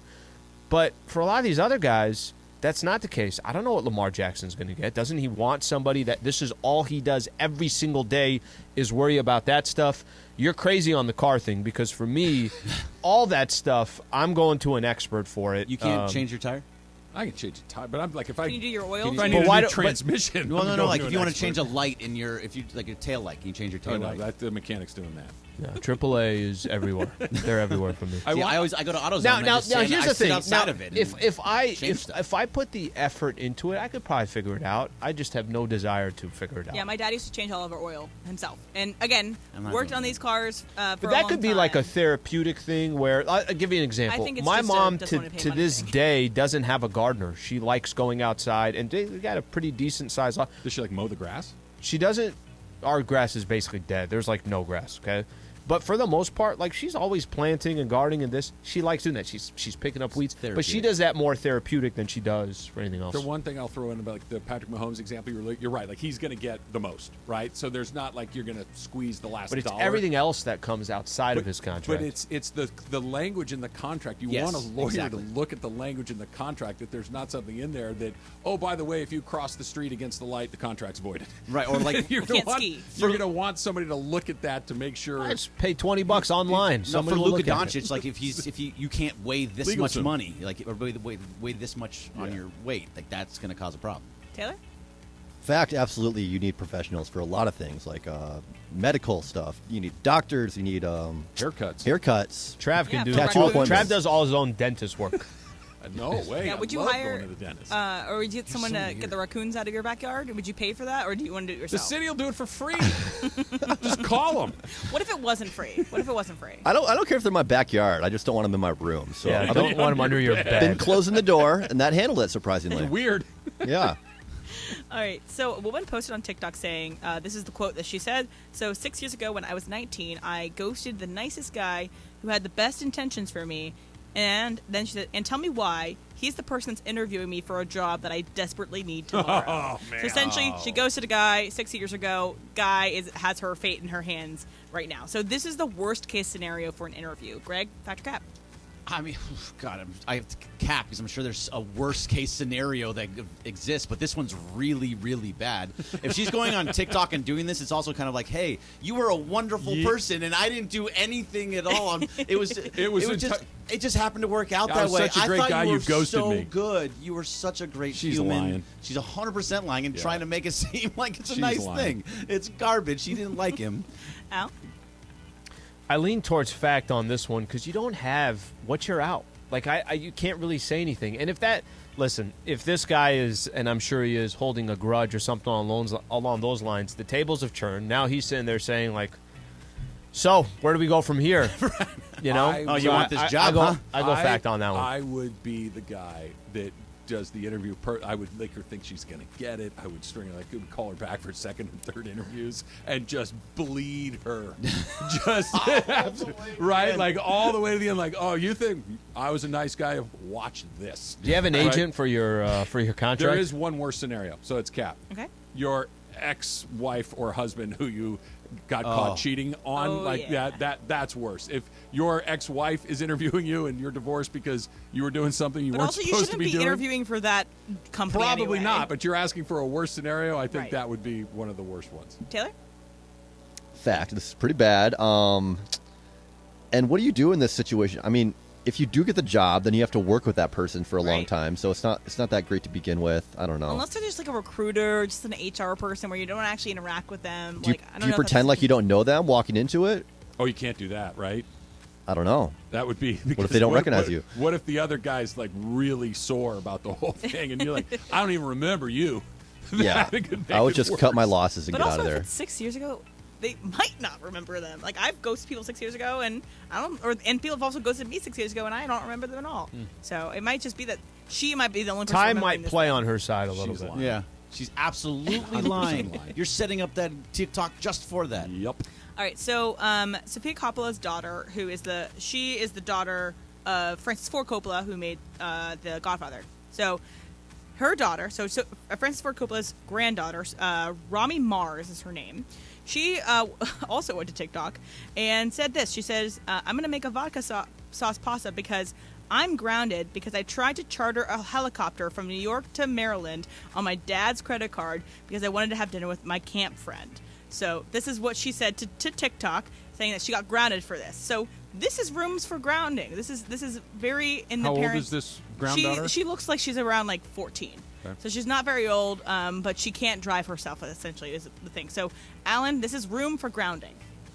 Anytime you're going behind, it's fact. Anytime you're going behind your parents' back, you don't have to go to that extreme level. It sounds like No, she's just living a charter really a tough helicopter. life. Yeah. Right? I'm sure a lot of First world people problems to the I'm sure a lot max. of people related to her on TikTok, but I think just the concept the concept of lying to your parents or doing something behind their back, it doesn't even matter what it is. If you're taking their credit card to buy something you're not getting their, approval for or something like that, yeah, grounds for being grounded. Trev? So I think kids are supposed to lie to their parents. It's one of those things that's healthy. You test boundaries, you do all these things. And as the parent, you understand that there is big stuff and little stuff, and almost all of it is little stuff, that they're going to lie. What time did you get home? I got home at 10. You know they came home at 12:30. That's not a big deal. As a parent, Greg, you can appreciate this. There is nothing your child could do to make you not love them. Of course. But this comes close. The chartering a 14-year-old attempting to charter a helicopter on your credit card. Yeah, and have dinner with her camp friends. Take the train. yeah. Look, charter a limo, right? A helicopter. Like, what are we doing here? That's grounding. That is you're hanging on by a thread, kid. You're going to go live with your other your uncles or something. One of them is Nicolas Cage. Nicolas Cage Right. is her uncle. All right, Berg. Well, there's that part of it too. Like, look at who we're talking The about. Coppola here. family, yeah. This is Sofia Coppola's daughter, right? Yeah. And Francis Ford Coppola's granddaughter, and Nicolas Cage is involved in this. Chartering a helicopter is not normal for this family. Yeah. This is a thing that That's happens. a taxi for them. Yes, exactly. Yeah. This is like, who was it that one of the Kardashians that tried to get a flight from like It was either Ventura Kendall to or Van Kylie. Nuys? To Camarillo. Yeah. To I think it was yeah. Van Nuys to Camarillo. Yeah, Honestly, Van I think Nuys, that's yeah. what it was. Right, which is a 5-second flight. Well, it can't be more than 20 miles. No. So 30 tops. But this is the world that they live in. So grounding is like normal. It's like, okay, yeah, all right, I screwed up. I probably should have just gotten the private plane instead, but I wanted to go on the helicopter because I thought it would be more fun. That's what that was about. Taylor? A fact. This is Cap for. Yeah, I mean, what'd she get grounded to? Like her parents' guest house, like Yeah. 11-bedroom guest away house. her You got to go Amex stay in Black there. card. So it she can't be wasn't that able bad to- She has for a her. 6,000 square foot spot that she's grounded in. That's just the Pasta. room. That's just the room, by the way. It's a 30. Take the train next time. You get away with it. Yeah, just hire an Uber. They probably would what's an Uber? They'd say it's a couple $1,000 round trip. Yeah. The Coppolas probably don't. They're going to notice the helicopter charge. Also, wouldn't she have They to might get not. an Uber to wherever the helicopter can land? Unless I guess she has a large backyard where she could probably have a have it land helicopter on the roof of the house. It does land on the roof of the house. I don't need to see the house. I know it lands on the roof of the house. All right, we got a little breaking Paul George news that we'll have for you God. when we come back. It's Travis Lee, 710 ESPN.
All right, so OKC beat the Clippers last night. Yep. That's part one of what happened with the Clips. Part two was late in the game, Paul George suffered a knee injury, according to Adrian Wojnarowski.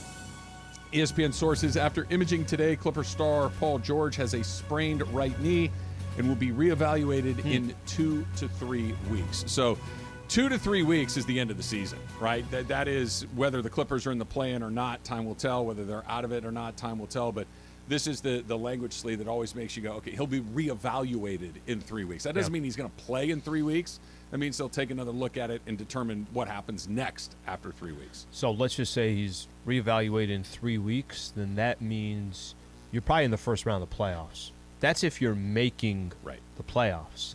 And for the Clippers, it's no guarantee or lock. I know you look at them, you say, wow, they're in the 5th spot. They're 38 and 35. They're fine. They got nothing to worry about. Lakers have 37 losses. They're in 11th, tied for basically 11th, 12th, them and the Pelicans.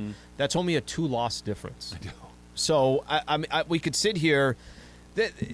It's a really unfortunate circumstance for the Clippers because, you kind of start looking back. And I know we spent so much time talking about the Lakers, but the Clippers are a team that I think every time we've talked about them, we have said, yeah, they got a really good roster. Yeah, maybe they got a shot here. They've just kind of been load managing the Kawhi and the PG thing, but they got depth, they got the right coach, they got this, they got that. And then here they are again with just 10 games left on the season, a critical game. That was a big game for them yesterday. They lost to the Thunder, and Shai Gilgeous was one of the players they traded away, and he basically takes over the game as he's unbelievable young superstar in the NBA. The Clippers, this is going to be, this is their 4th year together, Paul George and Kawhi Leonard. 2019-2020, that's the bubble year where they end up losing up 3 games to 1. Blew it. The following year, that's a 2021 season. If I'm right, that's the year that they make it all the way to the Western Conference Finals, but Kawhi got injured. So I actually give them so much credit to get to the Western Conference Finals that year. They ended up being the Utah Jazz. They got to the Western Conference Finals because Paul George went nuts. And Kawhi was out to close out the series against the Utah Jazz. Last year, 42-40, did not make the playoffs. Remember, Kawhi was out, and then they make it to the play-in tournament, lost both games, and were gone. They were eliminated. Paul George in the final elimination game had health and safety protocols and couldn't play in that. And then here they are this year. I'm going to go back to this. They're 38 and 35. I think they got enough talent to make the play-in tournament. Sure, and they still have a transcendent star. But it's also not a lock. Okay, let's say they make the play-in tournament, and then they get eliminated in the play-in tournament. That's not out of the ordinary. Okay, let's say they just get to the playoffs in the first round and they're out again. It's going to be 4 years with those two players together, and what do you really have to show for it? Not much. Breaking news on 710 is brought to you by Valvoline Instant Oil Change, home of the 15-minute drive-through oil change. Visit SoCalOilChange.com for locations and coupons today. I need to be very careful about how I phrase this because the last time I tried this, I did it incredibly poorly and infuriated a bunch of Clipper fans along the way. My gosh, are the Clippers snake bit. That every time you feel like they're getting ready to kind of go do a thing, they get this terrible luck, right? It's like the universe has really said, not the. It's just Kawhi, like you mentioned a couple of years ago, right as it felt like, okay, there's a bunch of really good momentum on the Clippers, he gets hurt. Paul George gets him to the conference finals for the first time, but without Kawhi, they're pretty limited. That was by far the furthest you can go without Kawhi Leonard. For sure. And right now, you still have Kawhi. Kawhi's playing awesome all of a sudden. But you lose your second-best player in Paul George right before this is the playoffs are about to start, right before you're about to go into a play-in series or a playoff series. That if you're a Clipper fan, the sky is always falling at the worst possible time. That your two best players you've lost right before the playoffs are in the playoffs 2 of the last 3 years. That's just incredibly terrible luck. You also think about it, which is kind of crazy to think about. When they went up 3-1 against the Nuggets in Orlando in the bubble, you're thinking to yourself, this might be the class of the NBA for the next few years. The Los Angeles Clippers. Watch out for them. Kawhi and PG are hooking up together, and they're going to kind of represent the Western Conference. They end up losing that series, and that might be the closest they, at least in this run, since that Orlando bubble, they've kind of gone the other way. I know you can say, well, they got to the Western Conference Finals. I'm not taking anything away from that. But to see them, to potentially see another year go by and PG and Kawhi are not competing for a chance to go make the NBA Finals. That's unfortunate. Well, it's a huge problem that because we are the Lakers station, because the Lakers are the most popular team in town, because the Lakers are the biggest team in the NBA, et cetera, et cetera, et cetera. We have so much attention on that organization. The way this has gone, and we're getting close to the point where either or both of them could say, you know what, thanks for everything, but I'm going to the next stop, I think right? next year's the final year next for both season. of them. They both have player options beyond that, but let's say that Paul George is not healthy enough to impact the Clippers this year, and they do something other than make the NBA Finals, which is probably pretty likely. Yeah. They come back next year. Look, who knows what it is, but it's similar where they're hanging around in the West, but there's still 4 or 5 teams that got a shot. Thank goodness that they are the B team in town, because this is one of the great failures of NBA roster building over the last 10 years or so, where you have 2 of the 10 best players in the league, 2 of the 15 best players in the league, whatever it is, and you paid a premium to go get both of those 2 guys. And you got one trip to the finals that really didn't give you a great chance, or the conference finals that didn't give you a great chance to get to the NBA finals because your very best player was injured. That we talk about Russell Westbrook didn't work, and they should have kept Alex Caruso, and they shouldn't have kept THT, or whatever these things. Yeah. The Clipper thing is far worse, because no matter what happens to the Lakers moving forward, they got one. Anthony Davis won a championship. They spent all of their money, assets, capital, whatever you want to call it. They won a championship. LeBron James won a championship. This has gotten them to the Western Conference Finals one time with a very slim chance of advancing beyond that. Yeah. They kind of used up all their luck just to get there in the first place. And now George goes down again, and you're at the end of the line potentially next year. My goodness. So no one, I think, will ever question. I remember when that deal was going down, and they had to give up all these picks to the Oklahoma City Thunder, but the conversation was, you're not giving up the picks just for Paul George. Kawhi Leonard's not signing with you unless you get Paul George with you, right? That was kind of the idea and the concept. But now that the dust settles, here's a team like the Oklahoma City Thunder. I'm not saying that the Clippers should not have made the trade. By no means am I saying that. Of course. But what you're saying is it has failed to this point. You have not made the NBA Finals. The Lakers did get a championship in that same window that you had those players. And then you got a young superstar coming up in the Oklahoma City Thunder. You got all these picks that they have. It could just go down as one of those that they gambled, they took the chance, they took the right risk, and it just didn't work out. I'm glad you said it like that. There's this idea that if it doesn't hit, it was a terrible idea. Sometimes really good ideas don't work, right? Sometimes doing the right thing does not result in the ultimate prize. There's not a team out there that if you said to them, hey, you can get Kawhi Leonard and Paul George, this is the price, that they would have said, yeah, I think I'm going to do that. Yeah. They're both fantastic NBA players. Kawhi Leonard is a multiple-time Finals MVP. He's proven that he can be the best player on a championship team. He's done it 2 different places. We left him off the list when we were talking earlier. He's absolutely on that list. It just didn't work for whatever reason. You could argue that the rest of the team wasn't good enough. You could argue that you had the wrong coach at the wrong time, whatever it might be. Injuries at the wrong time. Injuries at the wrong time. That bad luck, but that wasn't a bad deal. It's an expensive deal. It just didn't work. And I guess, I don't want to say, because obviously Ballmer and the people in the Clipper organization, Clipper fans care, but because they're in this colossal shadow made by the Lakers, people outside of their own family don't really notice. It's not like the Clippers not winning something with Kawhi and PG does not lead First Take 4 days a week. No, it doesn't. The Lakers could be bad, it leads First Take. The Lakers could be great, it leads First Take. Anthony Davis blows a game, it leads First Take. Anthony Davis gets 50, it's First Take. LeBron James comes back, it's First Take. He doesn't play, it's First Take. They never are in that spotlight. And I'm sure that doesn't make Steve Ballmer sleep any better at night, but from the rest of the NBA universe, nobody's really paying attention to that. Well, it's unfortunate news. Now, again, he gets reevaluated in a couple weeks. So, by the way, this is all it's kind of interesting to see all these teams in the West.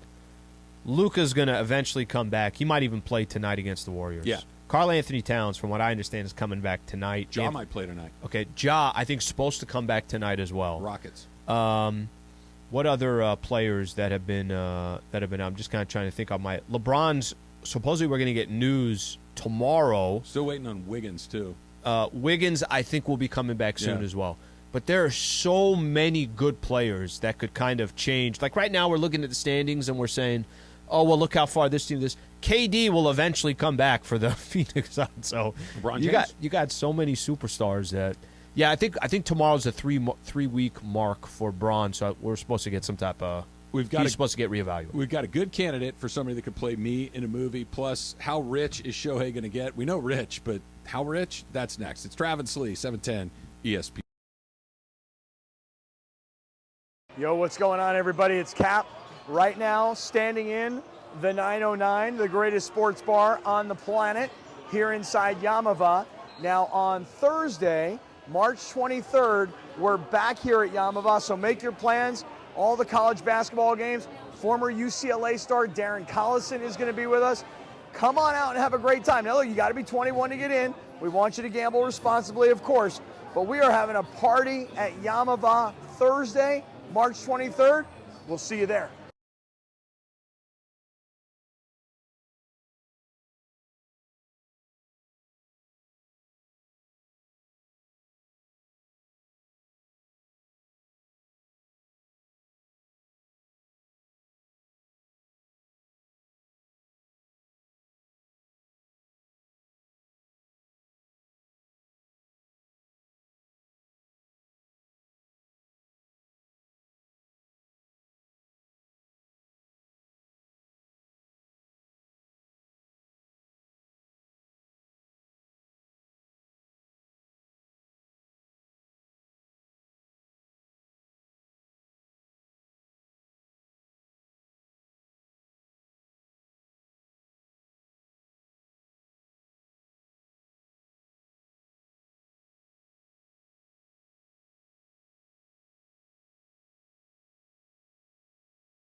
KRDC AM 1110 Pasadena, Los Angeles. 710 ESPN. A good karma brands radio station. And here we go. It is your Wednesday right now. Travis Rogers, Alan Sliwa, Travis and Sliwa is on. We begin the 9-hour LA Sports Mega Block, 10 a.m. to 1 p.m. each weekday. Here we go. Live from LA Live. Sweet Tea, Travis Rogers. Hit him in the face, Sliwa. I'll still take the face. Travis and Sliwa right now. Yeah. What an unbelievable payoff to an unbelievable couple of weeks of baseball that usually you got to go through 6 months of some kind of cool stuff, but a lot of stuff that's just like, oh boy, okay, another game. They played the Reds again for the 7th time. Who cares, right? I think the Dodgers play the Diamondbacks 38 times a year up until this season. So funny you said it. Do you know who the Dodgers play 8 times in their first 10 games? I'm going to go with the Diamondbacks. The Diamondbacks. Their first 10 games of the season, 8 of them are against Arizona. Do you know Arizona probably every time they're like, really? We got to face 60% of their wins are against the Diamondbacks. They play the Diamondbacks 8 times and the Rockies twice in the first 10 games. Go figure. So that's how it opens. But so we get this WBC tournament, and it lives up to the hype. You have the very best players from the respective countries. The best Japanese players are playing. The best Dominican players. Puerto Rican unbelievable players, couple of Mexican weeks. players. That was Just- awesome. And you had like 7 or 8 games that were legitimately exciting and fun and nerve-wracking. And then last night's wasn't that. It was well played. It was close. It was tense.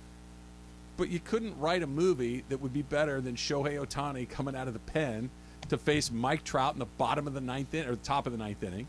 The top of the 9th inning with the entire tournament on the line, and it blows them away. And as an American baseball fan, as a huge Mike Trout fan, I was super into it. Like, even when Ohtani dusted him, I'm like, I'm with you. That was amazing. I'm with you. Now, maybe that doesn't mean we get to celebrate 4th of July this year, but Turn in your hot dogs. I'm with you with it. Okay, a couple things stood out to me yesterday, and I think this is you just get accustomed when you're watching sports. You get accustomed to seeing the same thing, and you get accustomed to. There's not really too many surprises. Somebody can have a great performance, but there aren't really too many surprises of what you're watching. Sure. I was watching Ohtani go from the bullpen and go into the dugout. Why? Because he was going to come up in the order at some point, and then he was going back to the bullpen because he was going to go close the game, which I think you mentioned he had not come out of the bullpen since 2016, and that was in Japan. One time. Okay, one time. So right out the gate, I'm watching this. I'm like, yeah, I think I've seen this before in high school. I think I've seen this before in at levels that are so maybe exactly. Yeah, you're going to be the goalie right now, and then we also need you to play forward. Like you're gonna whatever position you're it is. You're the quarterback on offense. You're the middle linebacker and you're the safety on defense. Yes. Okay, that's what you watch these things for. But no, this is Ohtani doing it, representing Japan. And we already kind of know that, all right, we've got a couple years now, got a chance to see Ohtani. We know what he does in Major League Baseball. But what we haven't seen is this back and forth, which is just kind of comical in itself. And then it comes down to the ninth like you're saying, and it is one of the coolest things to see. One of the coolest things just to see those two players because they're teammates. Because Ohtani is not – it's not like I could go to the regular season and say, hey, remember that one time – Ohtani pitched against Trout? No, they're both Angels. So to have that and it's 2 outs and it's a one-run game, literally you said it, it's a movie script. It's, okay, put together script. I know no one's going to believe us, but what do we want it to look like at the end? That's what you're writing. And the part with Ohtani that is so engaging and so enthralling and so much fun to watch is we didn't know how he would perform in that moment. We guess. We know he's awesome. You know he's a great hitter. You know he's a great pitcher. You know that he's an incredible athlete.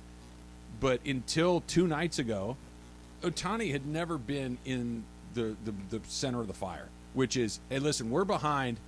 It's the last inning of this game. We need you to get a big hit. He did.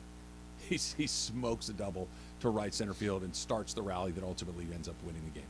That when they absolutely had to have it, he gave it to him. Fast forward 1 night later, the exact same scenario, only now he's on the mound. Hey, listen, the best hitter of his generation is coming up. You've never faced him. He's never faced you. You guys are teammates. Your entire country is putting this in your right hand. Go get him out. And he did. And he struck him out. For Emily, put those numbers back on the screen for me. It was I forget 24 of like 6,000. He's had 3 swings and misses in a plate appearance 24 times in over 6,000 plate appearances. It's 0.004% of the time. Okay? And that's what he did. With the entire world watching, with his entire country praying, hoping, sure. Everything that you can the try to do. The numbers to of the amount it. of households. And he delivered. And he delivered a pregame speech where he told the guys, don't admire those guys today. Not today. We can admire them later. Today we're going to go beat them. Today we're going to go kick their ass. I don't think he said it like that, but that's what he was saying. Don't worry about yeah, I know that's Mookie Betts. I know that's Mike Trout. I know that's Goldschmidt. I know that's Arenado and Schwarber and Trey Turner. I know. Not today. I'm here. We got this. You're here. We got this. It's leadership. It's performance. It's pressure. It's everything we hadn't seen him in before, and he aced the test the very first time he took it. It was extraordinary. I know we've kind of been hoping for this the last couple of years. There's a big reason why most people don't think Ohtani's going to be on the Angels by the time next season's, or by the time either the trade deadline or by the time next season is all said and done. But man, I'm rooting for it. I want nothing more than this upcoming season to see the Angels in a race in that division. I'm with you. I'm with you. I mean, it's so. Well, this last couple of weeks actually really, really good for baseball. Just really, really good for baseball. You don't have to be cheering for a specific country. It's just good for baseball because you see these players who actually care what's going on. The countries are all involved, and they, at least their fan bases are incredible. But I don't want to. It's not pressure on the Angels because I don't think that's the right way to put it. It's important for baseball to have players like this on the center stage. It's not that different than the NBA of wanting Michael Jordan, Kobe Bryant, Magic Johnson, Kevin Durant, LeBron James. It's actually the most important thing. How many times during the game last night, during the semifinal game, the quarterfinal game, during pool play, did you hear John Smoltz and Joe Davis and Kenny Albert and all the other guys that were calling these games They must have said it felt like 10 times last night. Well, we've never seen Ohtani and Trout in a moment like this before. How much fun would it be to see these guys in the It's just, yes, obviously. Trout's going to be there for a long time, I think. I mean, his contract is, I don't think he's going to ask to go. Ohtani is very likely to leave. Spotrac, for those that don't know, they have everybody's contract. It's this incredible website. If you're a sports fan, you need to know Spotrac. It tells you earnings, bonus, contract terms. You know exactly when guys are getting free and everything else. And they're pretty credit card debt, their FICO score. They're really good at kind of predicting what the market is going to bear for players, right? Here's what they have as the projections for Ohtani when he comes to free agency at the end of this year. Keep in mind, Ohtani will turn 29 in the middle of the season, so he's still a young player. They think that the market value of Ohtani right now as a pitcher exclusively, okay, just as a pitcher, if he were just Justin Verlander, right? Yep. 8 years, $230. Okay. They think his value as a hitter is 10 years, $333. Okay, I'm not an economist. I'm not a mathematician, but my math means that this is about a 10-year deal that's going to come in at about $550 million. Okay, because this is what he is. He is Verlander and he is Aaron Judge. He's both of these guys in one player, so he should get paid the salaries of both of those guys. It makes perfect sense to me. The Dodgers have done nothing this offseason, or they've been very quiet. They've let some of their players leave, some of the expensive players like Trey Turner. They've not been active in free agency. They've not been particularly active in the trade market. We know that they will spend money when they believe there is value in that money. And I don't know if there's anything more valuable than this guy. And when you stop and say, hold on a second, you're going to pay a guy $55 million a year for 10 years potentially? And I think it's actually a good deal. Like that's what's so – he's proven he can perform at the biggest stage. Yep. He's proven that he's a terrific player. He's a leader. He's box office. People are going to come and see him. What's – other than you cross your fingers and hope that nothing happens to him, tell me why that's not a good investment. Got to be honest, I don't think the numbers are going to dictate anything. I think that $55 million a year for Shohei Ohtani, the big markets are going to say, cool. Like, I don't think there's going to be this, well, we got out of it because they went 55 and we wanted 50. You see what I'm saying? That I don't think that – I think the preference of what Ohtani wants, maybe what franchise he believes in the most that's going to put out a winning product every single day or every single year, I think that's going to be the difference. Because what you just said about if you combine the 8 years, the 10 years, you take this, you take that. By the way, I don't know because we don't really have any examples on this. In 5 years, is he still doing both? Probably not. Okay, but maybe. And I have no idea, so I'm not gonna try to assume this. But or he's still doing both, just at a lower level. He is. We talked about this a little bit earlier. I don't think you can put a dollar sign on him. LeBron, when he was 25 years old, when he was 28 years old, could you put a dollar sign on him? No, but it's a little different because there's only so much you could pay LeBron under the rules. There is no limit to what you can pay. But that's my point. My point is that if Bron was not in a league that caps you, this is the most you're going to make the same amount of money as Bradley Beal or whatever, right? Like, because they're just these are max dollars. I get it.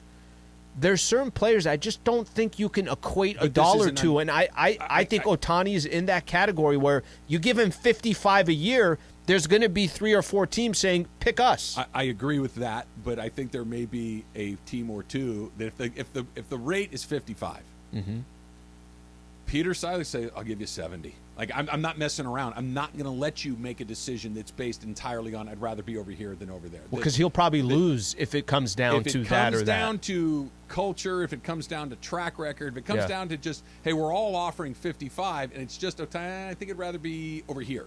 They're probably not going to win that war. The Mets are probably not going to win that battle. The Dodgers might. The Yankees might. The Braves might. These teams that, are in the mix frequently. But in baseball, Peter Seidler, Steve Cohen will give you 70. If the price that you think you're going to land at is 50, we'll give you 70. Well, now, Dodgers better be right behind them saying we'll give you 70. And that's where it gets nuts because they might do that. They might go into that point. And now you're talking about, because as transcendent as he is, there is a point where you go, I can't do that because there is injury, there is decline in production, there is all of these things that all of a sudden, let's say he, knocking on wood, let's say he has an arm injury and I can't pitch anymore. I can still hit you 50 home runs. Well, I'm paying $70 million for a guy that's going to hit me 50 home runs. Yeah. I mean, it's nice, but it's a $70 million for one guy. It's there is a number where you tap the mat. I just don't know where it is, and I don't know if the other guys, because the Dodgers will give him a chance to win. The Dodgers can offer him basically the same life he has right now, just on a much better team, right? You don't even have to move. I don't know where he lives, but I'm assuming, let's say it's somewhere down in Orange County. You can get up to, Freddie Freeman lives down there. Mike Scioscia lived in Westlake and drove to Anaheim every day. You know, I make a drive from Laguna Niguel up to downtown L.A. every day. You can do it, and I would imagine he could do it in style and luxury and everything. So I can just stay exactly where I am. My family, my friends don't have to do anything different. I just have to go put on a different uniform. It's a pretty appealing pitch. And, oh, by the way, you know they're going to be good every year.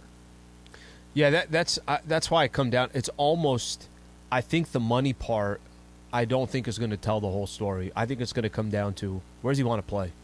What players are there? You really don't think that one of those crazy billionaires is just going to blow the top off of the market? Let me give you an example. Let's say the Padres offered him, let's say Steve Cohen offers him and the Mets $70 million a year, and the Dodgers are stopped at 60. Can't go over that. 60 is where we're going to stop. Where do you want to play? I think that's going to be the determining factor. But where do you want to play? Okay, I'm not arguing with you. I'm just putting this out there. Yeah. Under that scenario, that's $100 million difference, because if we're doing 10 years, it's $100 million. And I can hear my dad right now. If my dad goes, what difference is it? It's $100 million he's never going to get to spend anyway. And I understand that argument. Yeah. I also understand the argument. It's $100 million more.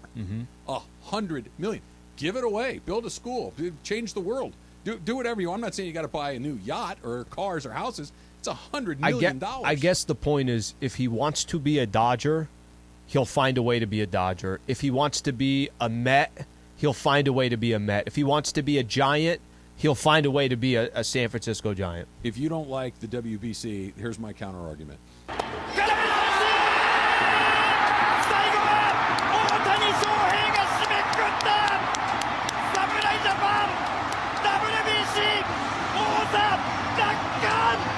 The only thing I got out of this that was the first pitch to WBC. Mookie. That's so exciting. It was so great. And I'm trying to think, like, trying to think. Sandy Alcantara, right? Yeah. He's pitching the championship game and strikes out Mike Trout at the end of the game. You're like, damn, we had it. We get Mike Trout. Ohtani does it. You're like, that was awesome. Yeah.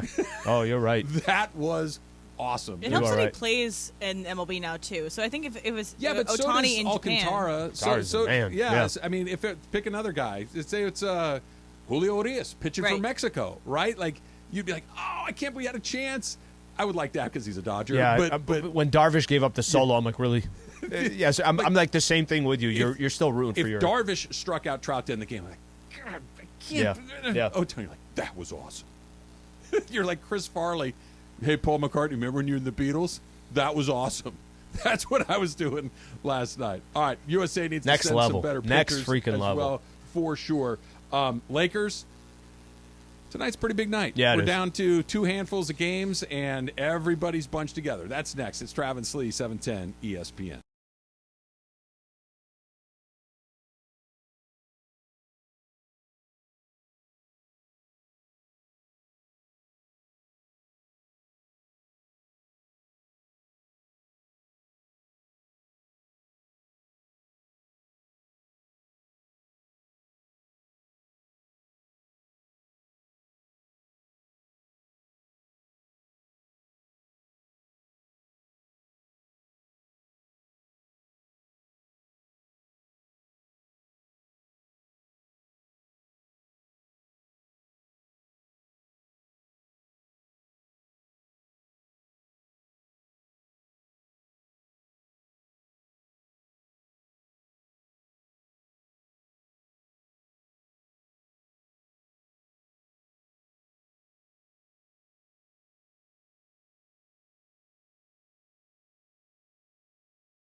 So we did Ask Travis earlier at 10:45 because on Wednesdays we try to like mix it up and do different How people. did I do, Slee? Yeah, I think Great. we did pretty well. Good.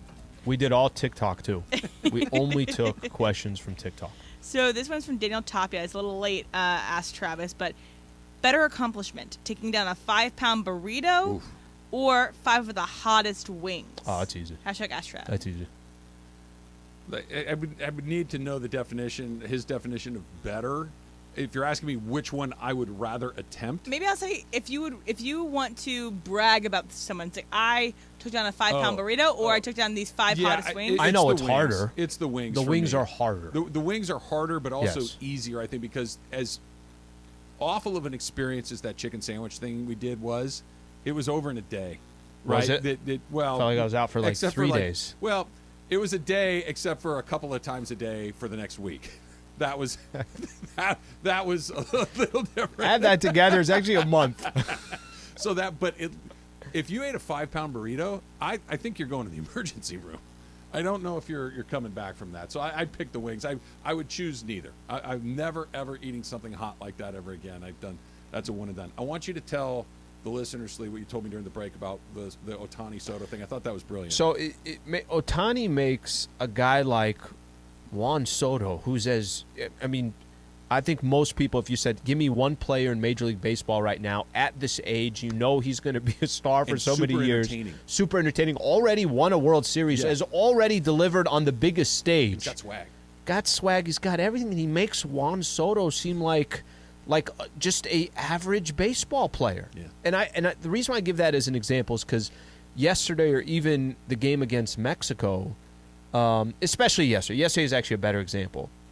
We know all these stars. They're freaking stars. On the United States of America put together a team of absolute superstars. And I was like, that's cool. So when's Ohtani in? When's he batting? Yeah. When is he? The All-Star game, we had this as well where DH'd and he let off and pitched. Yeah. it's like, and once that happened, you're like, I can turn this I was off. going to say, when he was done, I was like, well, that was fun. So No, you're right. It's like, yeah, Mookie's great and all, but he doesn't pitch. And then you watch, Julio Urias pitch. You're like, yeah, that's cool, but he doesn't hit 45 home runs. It makes no sense at all. I was waiting yesterday. I'm like, if Trey Turner's not going to run back from the bullpen to the dugout, I don't want to see him. Think about it. I don't want to see him. That would happen in high school. It's like, hey, bring in the guy with the best arm, bring in the shortstop, and let him throw 90 miles an hour and strike out some zit-faced teenagers. Right? This is the best, not just the major leagues. It's the best players in the major leagues. It was terrific. So speaking of what we were talking about too, with Ohtani getting paid so much for playing, for playing essentially 2 positions, Steve North Hollywood has kind of a point about it. So I don't know if you guys want to take him. Let's do it right now. Let's go to Steve. Steve, you're on with Travis Slee. What's up? Fellas, hey, I'll get to the point. I love Ohtani, man, and the World Baseball Classic was way more fun than I thought it would be. And I'd love to see him in Dodger blue, man, but I am dubious. I'm very concerned about paying him too much, and here's why.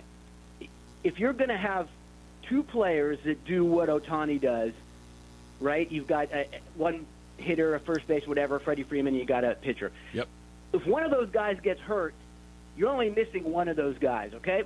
So you're paying Ohtani $560 million or something for 10 years, right? If he gets hurt at all, even if he just has a hamstring pull, he's not pitching or hitting, and you lose 2 players. Now, the other side of this is he's going to be 29 in June, I think. Yep. We're not talking about Juan Soto, who's 24.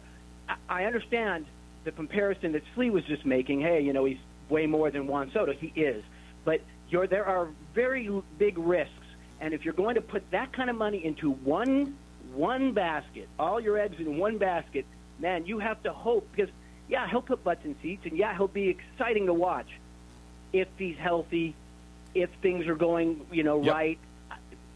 So he has any kind of problem at all, or you want to rest him, and you rest him, and now he's probably not, and maybe you can DH him, I don't know. But I'm just saying, overall, the risk is really, really high. If some other owner wants to put up a ridiculous offer, the Dodgers can't do it. They just can't. They have to build a complete roster. I hear you, Steve, and I think you bring up the one thing that is scary The hesitation. about doing that. And you're exactly right that if he goes down, you lose 2 guys, not 1.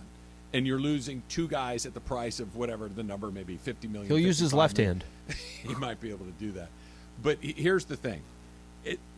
2 or 3 years ago, he only hit. He had an elbow thing, right? And he just hit for the Angels. So there are some circumstances where maybe you get half the guy. But generally speaking, you're right. There's huge risk to what the Padres did with Bogarts and Tatis and what they're probably going to do with Soto and Machado and all these other. Yeah. There's risk involved with everybody, right? That he's maybe slightly more risky because it's the twofer thing that you're talking about. The payoff, in my opinion, is worth it. Could it blow up in your? Of course it could. You know, Mike Trout signed for $438 million or whatever it was, and he's gotten hurt a little more than he has before. His production has slipped a little bit, but he's still Mike Trout. You have to do it. There are guys that sometimes there's always risk with long-term contracts. There's always risk with high-dollar contracts. But with this guy, I'm doing it. Like think of the discipline and the preparation that has to go into doing what he's doing. You know he's not going to let himself fall into bad habits. He's an incredibly disciplined athlete. He won't stop throwing quotes talking about how he wants to win. That it's not about just the dollar sign. I understand what you're saying, Steve. that the Dodgers, because that's my team too, right? There's huge risk involved. I would do it. I would spend the money if I got that $18 Modelo is now a $22 Modelo at Dodger Stadium because he's there. They'll do that either way. I'll pay it. You're right about that. $29 Modelo. What about parking from 100 to 100? No, the parking you can't support. You can't support. You got no choice there. But here's the problem. Dodgers specifically, money goes to Frank McCourt. I know. That's what I'm saying. I want to like vomit on it before I hand it charge over. You more for the rather walk from Montebello. The fries and the chicken tenders and the hot dogs. Charge me more for that. Anything but money going to Frank McCourt. I'll say this too. I think the Dodgers have been so incredibly responsible, and give them a lot of credit. This offseason's another good example. They were responsible, right? They didn't like the contracts that were being thrown out there, and now they're also in a position where they could very easily not win the division and kind of scratch and claw to get to 90 wins. Sure. Okay, I don't think that's out of the ordinary. But part of me thinks part of that strategy was for this predicament, this situation. Now, I may be wrong. Maybe the Shohei thing, I told you I don't think it's going to come down to just money for Shohei. I think there's going to be, where do I want to play? What's going to give me the greatest chance of playing baseball in October and everything else that comes with it. But don't forget, I mean, for the Dodgers, what was the deal that they signed with Time Warner, the Spectrum? Spectrum, like $8 billion or something. Yeah. Something along. It's not like the Dodgers are. They're also an organization that every single year they're going to sell out Dodger Stadium. They're going to have as many fans come to the ballpark as anybody else. Their TV deal is as lucrative as any TV deal that's out there. TV deals that's going bankrupt either. They're not with Bally's Sports. Right. Okay, so they're also playing in a different field than everybody else.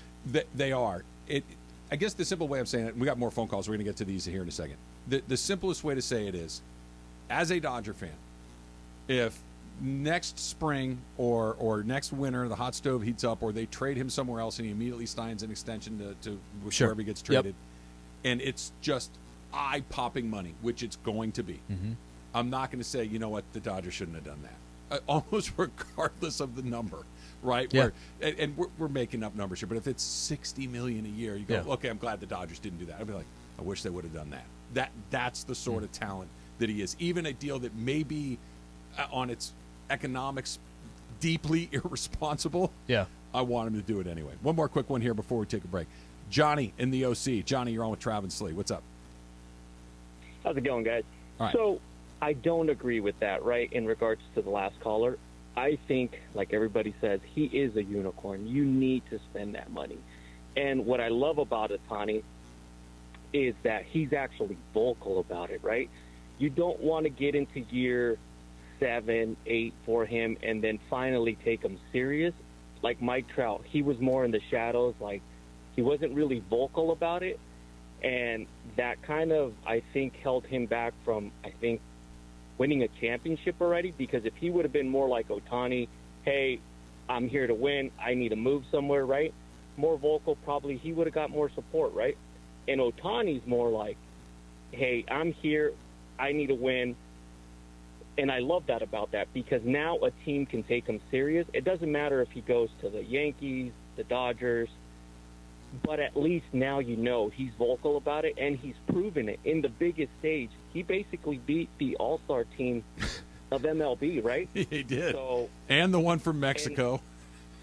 Right, and he just proved to you, hey, give me the support and the of a team, and I'll get you there. I'll put you on my back. I'll get and you we'll over the top. There. So yes, I think he is worth it. I do too. I do too, Johnny. I think that he's worth it as well. And I want to just kind of talk about something that he mentioned. You know, we'll do it when we come back, because he said had Trout spoken up, he probably wins a championship. I don't agree with that at all. And I think that we're putting a little more on Trout's plate than we probably should. I think Manfred made that mistake a couple of years ago, and I don't think it's fair to him. That's coming up next. It's Travis Lee, 710.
His hands up and wave. Really want Pepe Mantilla? Don't want to just wave. Maybe he's hitting on you. Mason, Ireland. Up next at 1 p.m. on 710 ESPN. The LPGA Tour is returning to Southern California for the 5th DO Implant LA Open. The DO Implant LA Open will take place at Palos Verdes Golf Club from March 30th through April 2nd. Daily, weekly, and upgraded hospitality tickets are on sale now, starting as low as $25. For tournament tickets, volunteer registration, and additional information, visit la-open.com. That's la-open.com. It is the show that begins 9 hours of LA sports talk all day long. Each weekday, 10 a.m. to 1 p.m. This is Travis and Sliwa on 710 ESPN. Need to give somebody here at 710 big thumbs up. Have you been to the kitchen in the last hour? I think it was or so? Stephanie. I found out it was not her. I thought it was two. I asked. Okay. So there's a cooler Yep. in our kitchen, a big one, right? And I opened it up because that's what I do. I look into coolers to see if people know what they're doing. Did you? And it said like it's for later, but I'm like, yeah, I just want to take a peek. Opened it up. It's filled with ice cold beer and sodas. Mm-hmm. It's packed perfectly, Slee. You know I have a bit of a cooler fetish when it comes to the proper amount of ice relative to the proper amount of cans or bottles in the cooler. Nick on the sales side is responsible for doing that. So Nick, huge thumbs up to you. You have the Travis Rogers seal of cooler approval. It is absolutely a work of art. It is perfect. Good job, Nick. I would have put ice just on the bottom. You know what I don't like, and I really like you, but I believe you when you tell me this. No, I would not have. No, I would not have. We had family over for Thanksgiving, and I took some of your tips. Okay, good. I made it happen. Good. I had too much ice. Good. Which is exactly how it bags should of be. ice off to the side. Like, I got too much. I don't know what to do with it. Yes, And the plus you second want a that little- ice, too, because maybe someone's getting something a little, they want an alcoholic beverage that it's bourbon. They want it on the rocks. Yes. So you take that bag and you put it in a separate cooler, sealed in the plastic bag, and then you just go in there. And that's not for icing down cans. Just that's for scoop it for making that. drinks. That's good job, Nick. It looks good. I may have to put a picture of that up there. The last caller, Johnny from Orange County, was talking about that. If Trout would have spoken up sooner, that maybe the Angels win a championship. That that we knew right away that Ohtani was committed to winning, and Ohtani was the guy that kind of held the Angels' feet to the fire, going back a couple of seasons, saying, "Hey, look, man, I want to win first and foremost." And that was kind of the opening bid to, I'm not staying here if you guys don't get this thing figured out. Mike Trout really has never threatened the Angels in any way like that, or even been outspoken. When Ohtani was outspoken, I think that's when we started criticizing Trout. It's like, where's that? Yeah, been? Go back a few years ago, the commissioner of baseball, Rob Manfred, was critical of Mike Trout. Basically, and I'm paraphrasing I remember here this. a little bit, but what he basically said is, our very best player is media reluctant. He doesn't want to be marketed like we can market, and we've offered and he's declined. It would be better if he liked doing that stuff. It would be better if he were comfortable being outspoken. But that he's not, that's okay too. Like, he's just not that guy. He's not the guy that's going to, I don't know what these guys are doing. Sure. Sure. It's not his lane. This is what makes Ohtani so special. Mike Trout is might be the best player I've ever seen in my life. Griffey and Bonds are pretty damn close too. But Ohtani is not just a great pitcher. He's not just a great hitter. He very clearly has this leadership quality that not everybody has. He's the guy that's willing to stand up in front of his Japanese team and say, guys, not today. We're not looking at those guys as, all-world guys. We're going to beat them today. He's the guy that says, I'll pitch the ninth inning. I don't know how to come out of the pen. I'll do it tonight. You need a big hit in the ninth inning. I'll do that. He's very comfortable with all eyes in his sport looking at him saying, hey, what do you think about that? And speaking his mind. Not everybody is willing to do that. And I don't think that we should, beat up Mike Trout because he's uncomfortable in that role because Ohtani isn't. I think it's unfair to Trout. I think it actually makes Trout look bad because Ohtani's on the same team and he is so vocal. Yeah. That maybe it wouldn't have been as much of a conversation. Listen, not every player is the same personality-wise, period. Not every person is the same personality-wise. Is one of the most boring players to watch, and every time you watch them, you knew you weren't going to get all that much from him. Tim Duncan was arguably one of the most boring players in the NBA, but you know what else he was? He was arguably one of the best players in the NBA. Shaq, they'd go up against Shaq, had the best personality in the league. So I get it that they're not the same, but end goal, you want it to be the same. I don't know how much this goes into it. And maybe he does it privately. We don't know. You're right. And maybe he does do it privately, but I don't know how much this goes into it as well. And maybe there's something to it. Maybe there's not. For Ohtani, yesterday was a great example of somebody who's representing their entire country. Mm-hmm. Somebody that literally is the face of that country when it comes to baseball. And I don't know if there's just this added pressure of, my country also wants to see me in the playoffs. My country also wants to see me competing for a World Series. That's all we care about is, am I going to get opportunities in the postseason or not? I don't buy that completely. I think it's just more him. I think he's individually driven, but there might be some little extra there because he's representing Japan. Let's try another phone call here. Let's go to Steve in Venice. Not that one, the other one. Steve in Venice, you're on with Trav and Slee. What's up? Hey, guys, great program. So last night, great final baseball classic. And I found myself happy for Ohtani, even though I'm a huge Trout fan and Angel fan. Like, I was legitimately happy for the guy when he struck out Trout, and he made Trout look silly. And to your point, if you watch Ohtani in the post-game interviews, the Dodgers could use a character guy. And I don't think we can't afford not to sign him, because if he goes to the Padres, we already passed on Machado, now Soto. If he goes to the Giants or the Yankees and he wins a chip, we're in big trouble. And the fact that we've won one title in 10 years, the Dodgers have underperformed based on the talent and the leadership that we have.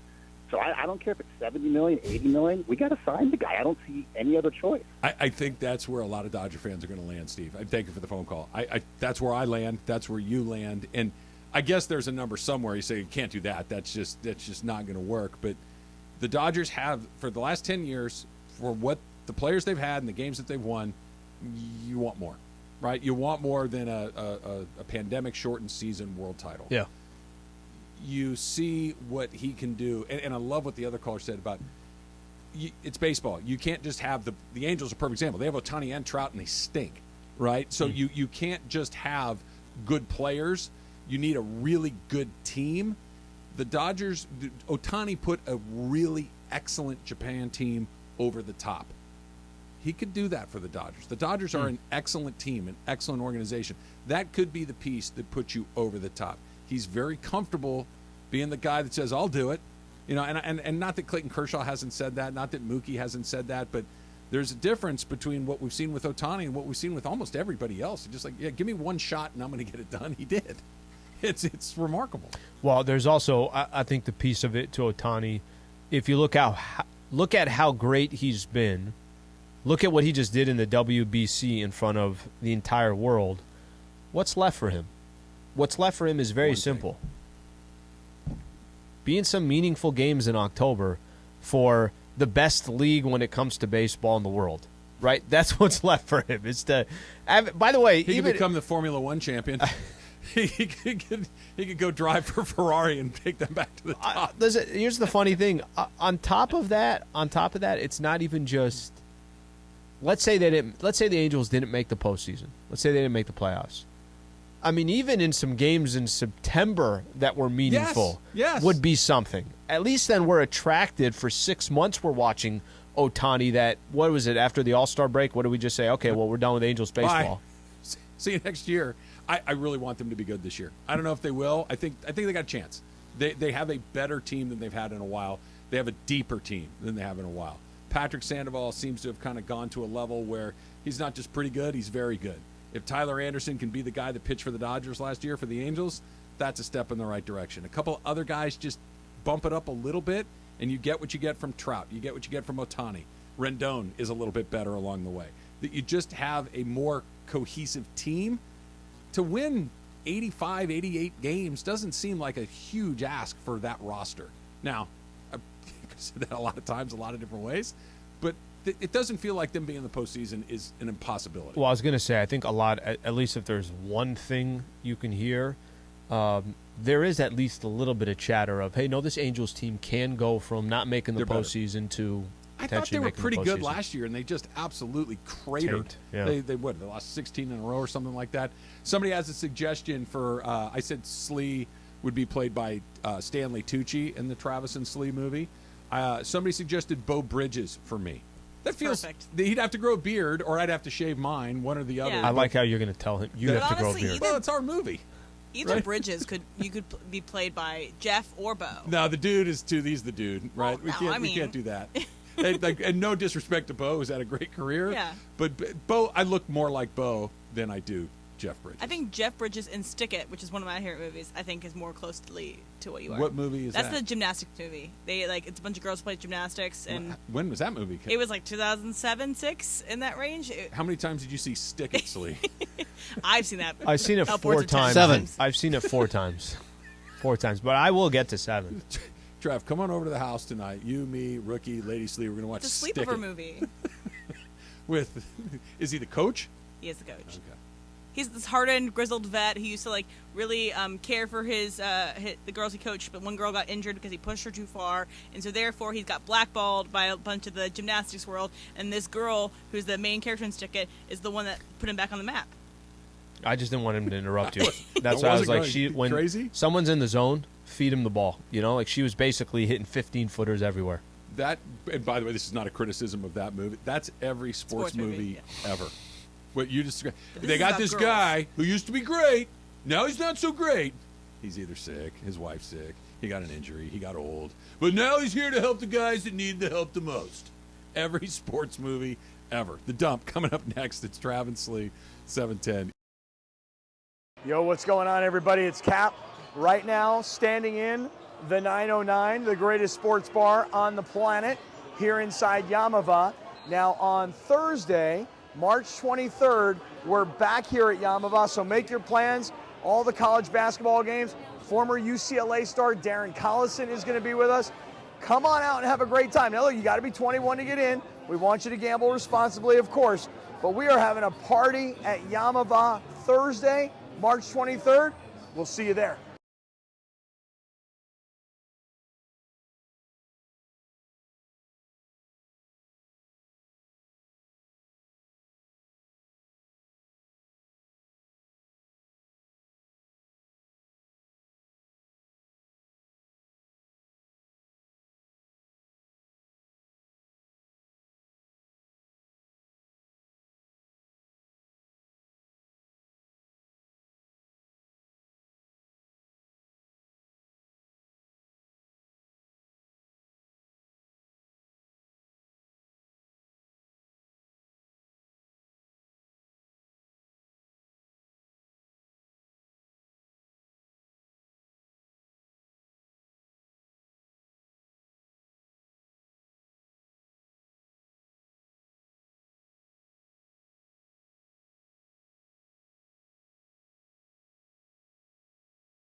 Yes, it's time for the dump.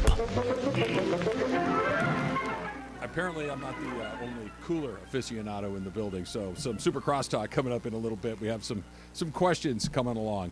Today, we got to start with this. It's the big CY's birthday today, Emily? Yeah, it is. Do we know what he's doing to celebrate? I don't think he's watching Everything Ever All once again. No, certainly not for the 7th time. Pickleball tournament. He's in another tournament for his birthday. I do think the lady in his life is visiting, so they're probably going to do something fun together. That's good. What's the Happy birthday, CY. What's your perfect little birthday celebration? I know you like to low-key your birthday. You're not Morales, who's taking out a Skyrider. But what is your perfect birthday celebration? Perfect birthday down in San Diego, with just kind of the close family members. My girl obviously as well, and if my mom is cooking a home, Rookie's in the house as well. My mom's cooking a home-cooked meal. I'm good, bro. I don't need anything else. That's perfect. That's a good Get day. some liquor there, get some wine, something along those lines. That's a good day. There. I want to start with a round of golf. I want an early morning round of golf, like a 7 o'clock, right? Let's get the ball up in the air early, be done by 11:30, 12. Maybe have a nice lunch with my buddies and have a few cocktails and hang out. Go home, grab a nap for like an hour, maybe 2. Watch Fernando Mania. Maybe have it on in the background, no big deal. and then go out with the fam. Go out with the fam, have a nice dinner out. With and Fernando Mania iPad right there. What kind of food? What restaurant? Honestly, in that situation, I don't really care. Doesn't matter. Company is I there. don't really care. Feeling good. Something that is a crowd pleaser for everybody. Are It you a doesn't have cake to be my guy? thing. Not especially. I'm more of a pie guy than a cake guy, but I do like cake. Don't get me wrong. If you give me a slice of cake, I'm not going to be like, eh. If I had to pick between the two, I'd go pie. Yeah, me too. Pie over cake. You put candles on pie? pies? Sure. Sure. It's a little different, but yeah. Where are you on cobbler, Slee? That's like a southern thing, too, Emily. Yeah, it is. Peach cobbler. I'm okay. It's basically just messy pie. It's the same thing. Yeah, it's just not as well constructed. Right. It's just, instead of making a crust on the top, we're just going to throw some brown sugar and oats on the top and let it rip. Yeah, my grandma makes pretty good. I'll eat any of those. I just can't have a ton of it. Like when some people have, like ice cream's the same thing. When people are just like, you go, I don't know how you are this. They'll get like 2 scoops of this, and it's like it's so much ice cream. I can't do that. I can only do sweet. I can only do a little bit of sweet. I can't do a lot. I can maybe muscle through 2 scoops of ice cream. I'm just saying I could probably get it done. The Rams lost another player. Their former wide receiver, Brandon Powell, reached an agreement today with the Minnesota Vikings on a 1-year deal. He, of course, will be reunited with the former Rams offensive coordinator and current Vikings head coach, Kevin O'Connell. Look, Brandon Powell was a nice little find for them a couple of years ago. They brought him in to kind of return punts and kicks, and he gave him a little spark. And they needed to use him in the receiving game towards the end of not even towards the end, like for the second half of the season. But this is one of those, okay. Yeah. I mean, Brandon Powell's not going to sink or swim this team this upcoming season. Yeah, it wouldn't be in the but it wouldn't be in the dump if it was one of those that we thought was. But it's also more people going out, no one coming in. So that's also another thing of like, there's a lot of bleeding out of the Rams. I want to do something real quick. It's not that much direction. That's the bigger thing. There really isn't. Yeah. Or direction, like there's not an obvious plan, I guess is the way that I look at it. But here's the Rams schedule. We don't know the order in which these games will be played, but they're division games. How many times did they beat San Francisco? Last year? No, this upcoming season. How many times do you expect them to beat San Francisco? 0. I agree. I think it's 0. Yeah, I agree. Okay. Seattle. 1-1. Okay, I agree. Arizona. 1-1. They could go 2-0. Agree. We'll go I think it's 1-1. Okay, so there's your division, right? Here's who they play at home. Do they beat Philadelphia? These are all home games. Philadelphia. No. Washington. No. Okay, I think they'll beat Washington. Okay. I'm going to give them a third one right there. New Orleans. Yes. Yes, I agree. Cleveland. Yes. I agree. Pittsburgh. I'll say no just because Pittsburgh is I agree. Good organization. Okay, so we got 5 wins so far. Now all of these other games coming up are on the road. Dallas. No. Giants. Not happening. No. Green Bay. Keep in mind, it's probably Jordan Love. I'll still say no. I agree. Yeah. Okay. Baltimore. Probably Lamar Jackson. Yeah, I say no. Cincinnati. No. Indianapolis. Sure. Okay.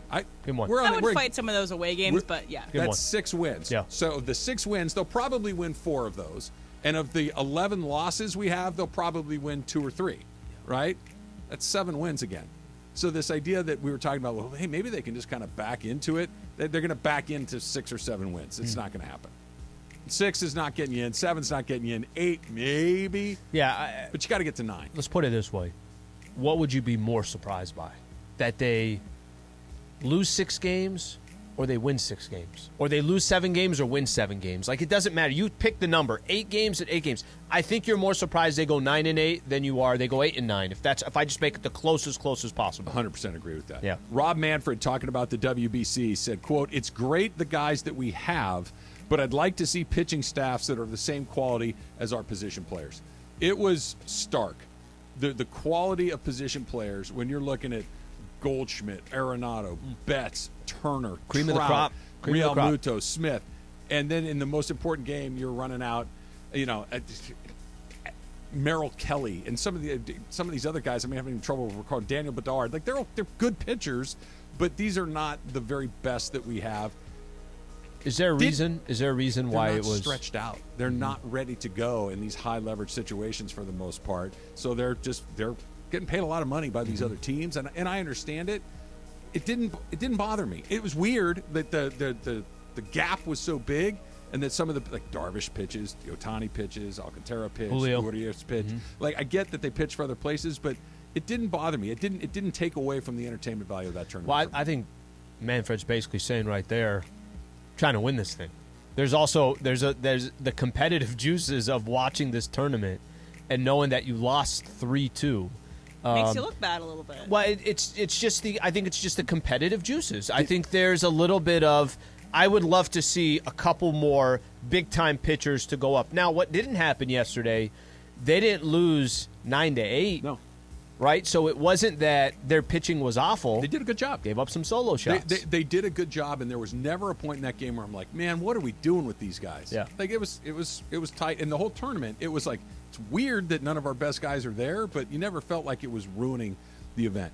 Do you think there are baseball fans today that didn't exist a week ago because of this thing? Or is this just getting guys like me super excited for something I already like to begin with? No, I know there is. I know there's new baseball fans. I 100% do. I think I mentioned this to you. The Mexico-Japan game, my girl wanted to watch the entire game. Why do you want to watch the entire game? She thought it was interesting. She thought it was fun. I think there are some new fans, and anytime you have a face of something, Shohei will be followed. He's already followed. But Shohei will be followed just a little bit more by people maybe that weren't watching baseball. This surprises me a little bit, Al. The first round of the NCAA tournament, the men's NCAA tournament, averaged a record 9.2 million viewers. That's the most in tournament history. That the tournament had a record number of viewers is incredibly surprising to me. Because, like we've talked about a lot. Somebody cares about it? No, clearly. That's what I mean. I understand that it's being watched, but as someone that lives and breathes the sports universe, I've never cared less. It's just weird that it's out there for people I think more it's than ever sports before. betting more than anything. Betting, because, you said? Yeah, the sports betting with the emergence of legal sports betting in so many states, I think it's drawing so many more people To be to honest with you, that's the only answer I could think of. Because this wasn't a tournament where you're saying, hey, I'm going to follow that dude. There's that player that's in it. It's Zion. It's this. Not even the same coaches. Like a lot of them retired. There wasn't that. So it has to be the sports betting. That's the only element that I could think of it. That sounds like a good narrative. It was today in 1989 that Pete Rozelle retired as commissioner of the NFL. That cleared the decks for Paul Tagliabue, who ultimately got us to Roger Goodell, which is where we are right now. The NFL has had pretty solid leadership, and by solid I mean they don't turn it over all the time. What makes a good commissioner? Let me ask it two ways. Yep. As a fan, what makes a good commissioner? Because as an owner, I think the only thing you care about is get me better TV deals and get expansion teams and get me my relocation fees. That's really all you care about. I would have thought owners want a popular commissioner. I would have thought owners would look at a commissioner and say, well liked, you mean? Well liked, as in accomplish everything we need you to accomplish for us, but also when you're at the podium and you're introducing the number one draft, that everyone's not booing you, right? Like Is that not part of the fun of it, though? But I would have thought that they would, in a perfect world, want both. I am now almost 100% that the NFL is like, yeah, we don't care. That's fine. Yeah, you can Clearly they don't. hate Goodell. That's they pay fine. him $50 million Hate a him year. all day long. I would say actually the closest is Adam Silver. That's the closest where you have somebody that you feel like sympathizes with the players, but is also profiting like crazy for the owners. He's the only one that isn't wildly unpopular. Rob Manfred, unpopular. Yep. Gary Bettman, unpopular. Roger Goodell, unpopular. Yeah. Head of the NC2A, whoever that is now, was Mark Emmert, super unpopular. Like Silver, and even David Stern was so... David Stern was definitely unpopular. Well, unpopular, but people loved looking at him, listening to him, because he was hilarious. David Stern was like, he was kind of vindictive, he was kind of mean, he would throw shade at people. He was fun, even if he wasn't well liked. Yeah, John, we were talking about what makes a good commissioner. What would be your definition of a good commissioner? That's a great question. I think Adam Silver, you guys are right, is the best of the four, but it's an impossible job to be well. I'm trying to think of if we were going to have like who's the GOAT of commissioners. It wouldn't be Tagliabue. It wouldn't be Pete Rozelle. Current ones right now? No, ever. David Stern. Except that people I know a lot. And David Stern was great. He would come on when you call him. But David Stern was an a-hole. I know. And he would Nobody be the liked him. first person to But admit it. David so Stern- maybe that's the answer, Slee, that you need a little a-hole in you. And David Stern took the league from a time when it was fledgling to turning it into the second most popular league in our country and making all the money along the way. The NBA was barely solvent when he got into it, and So now it's the NBA. Mason and I used to be pretty good friends with Tim Leiwicki, who ran AEG. Great guy. And I was up visiting Leiwicki once, and he goes, you want to hear me get chewed out? He goes, what? And he goes, listen to this. And he goes, hi, David. And David Stern, I don't know what was, Tim had said or done something. And David just MF'd him till the end of time. And he goes, got it. How's everything? And Stern then immediately finishes, it's great, Tim. How are you doing?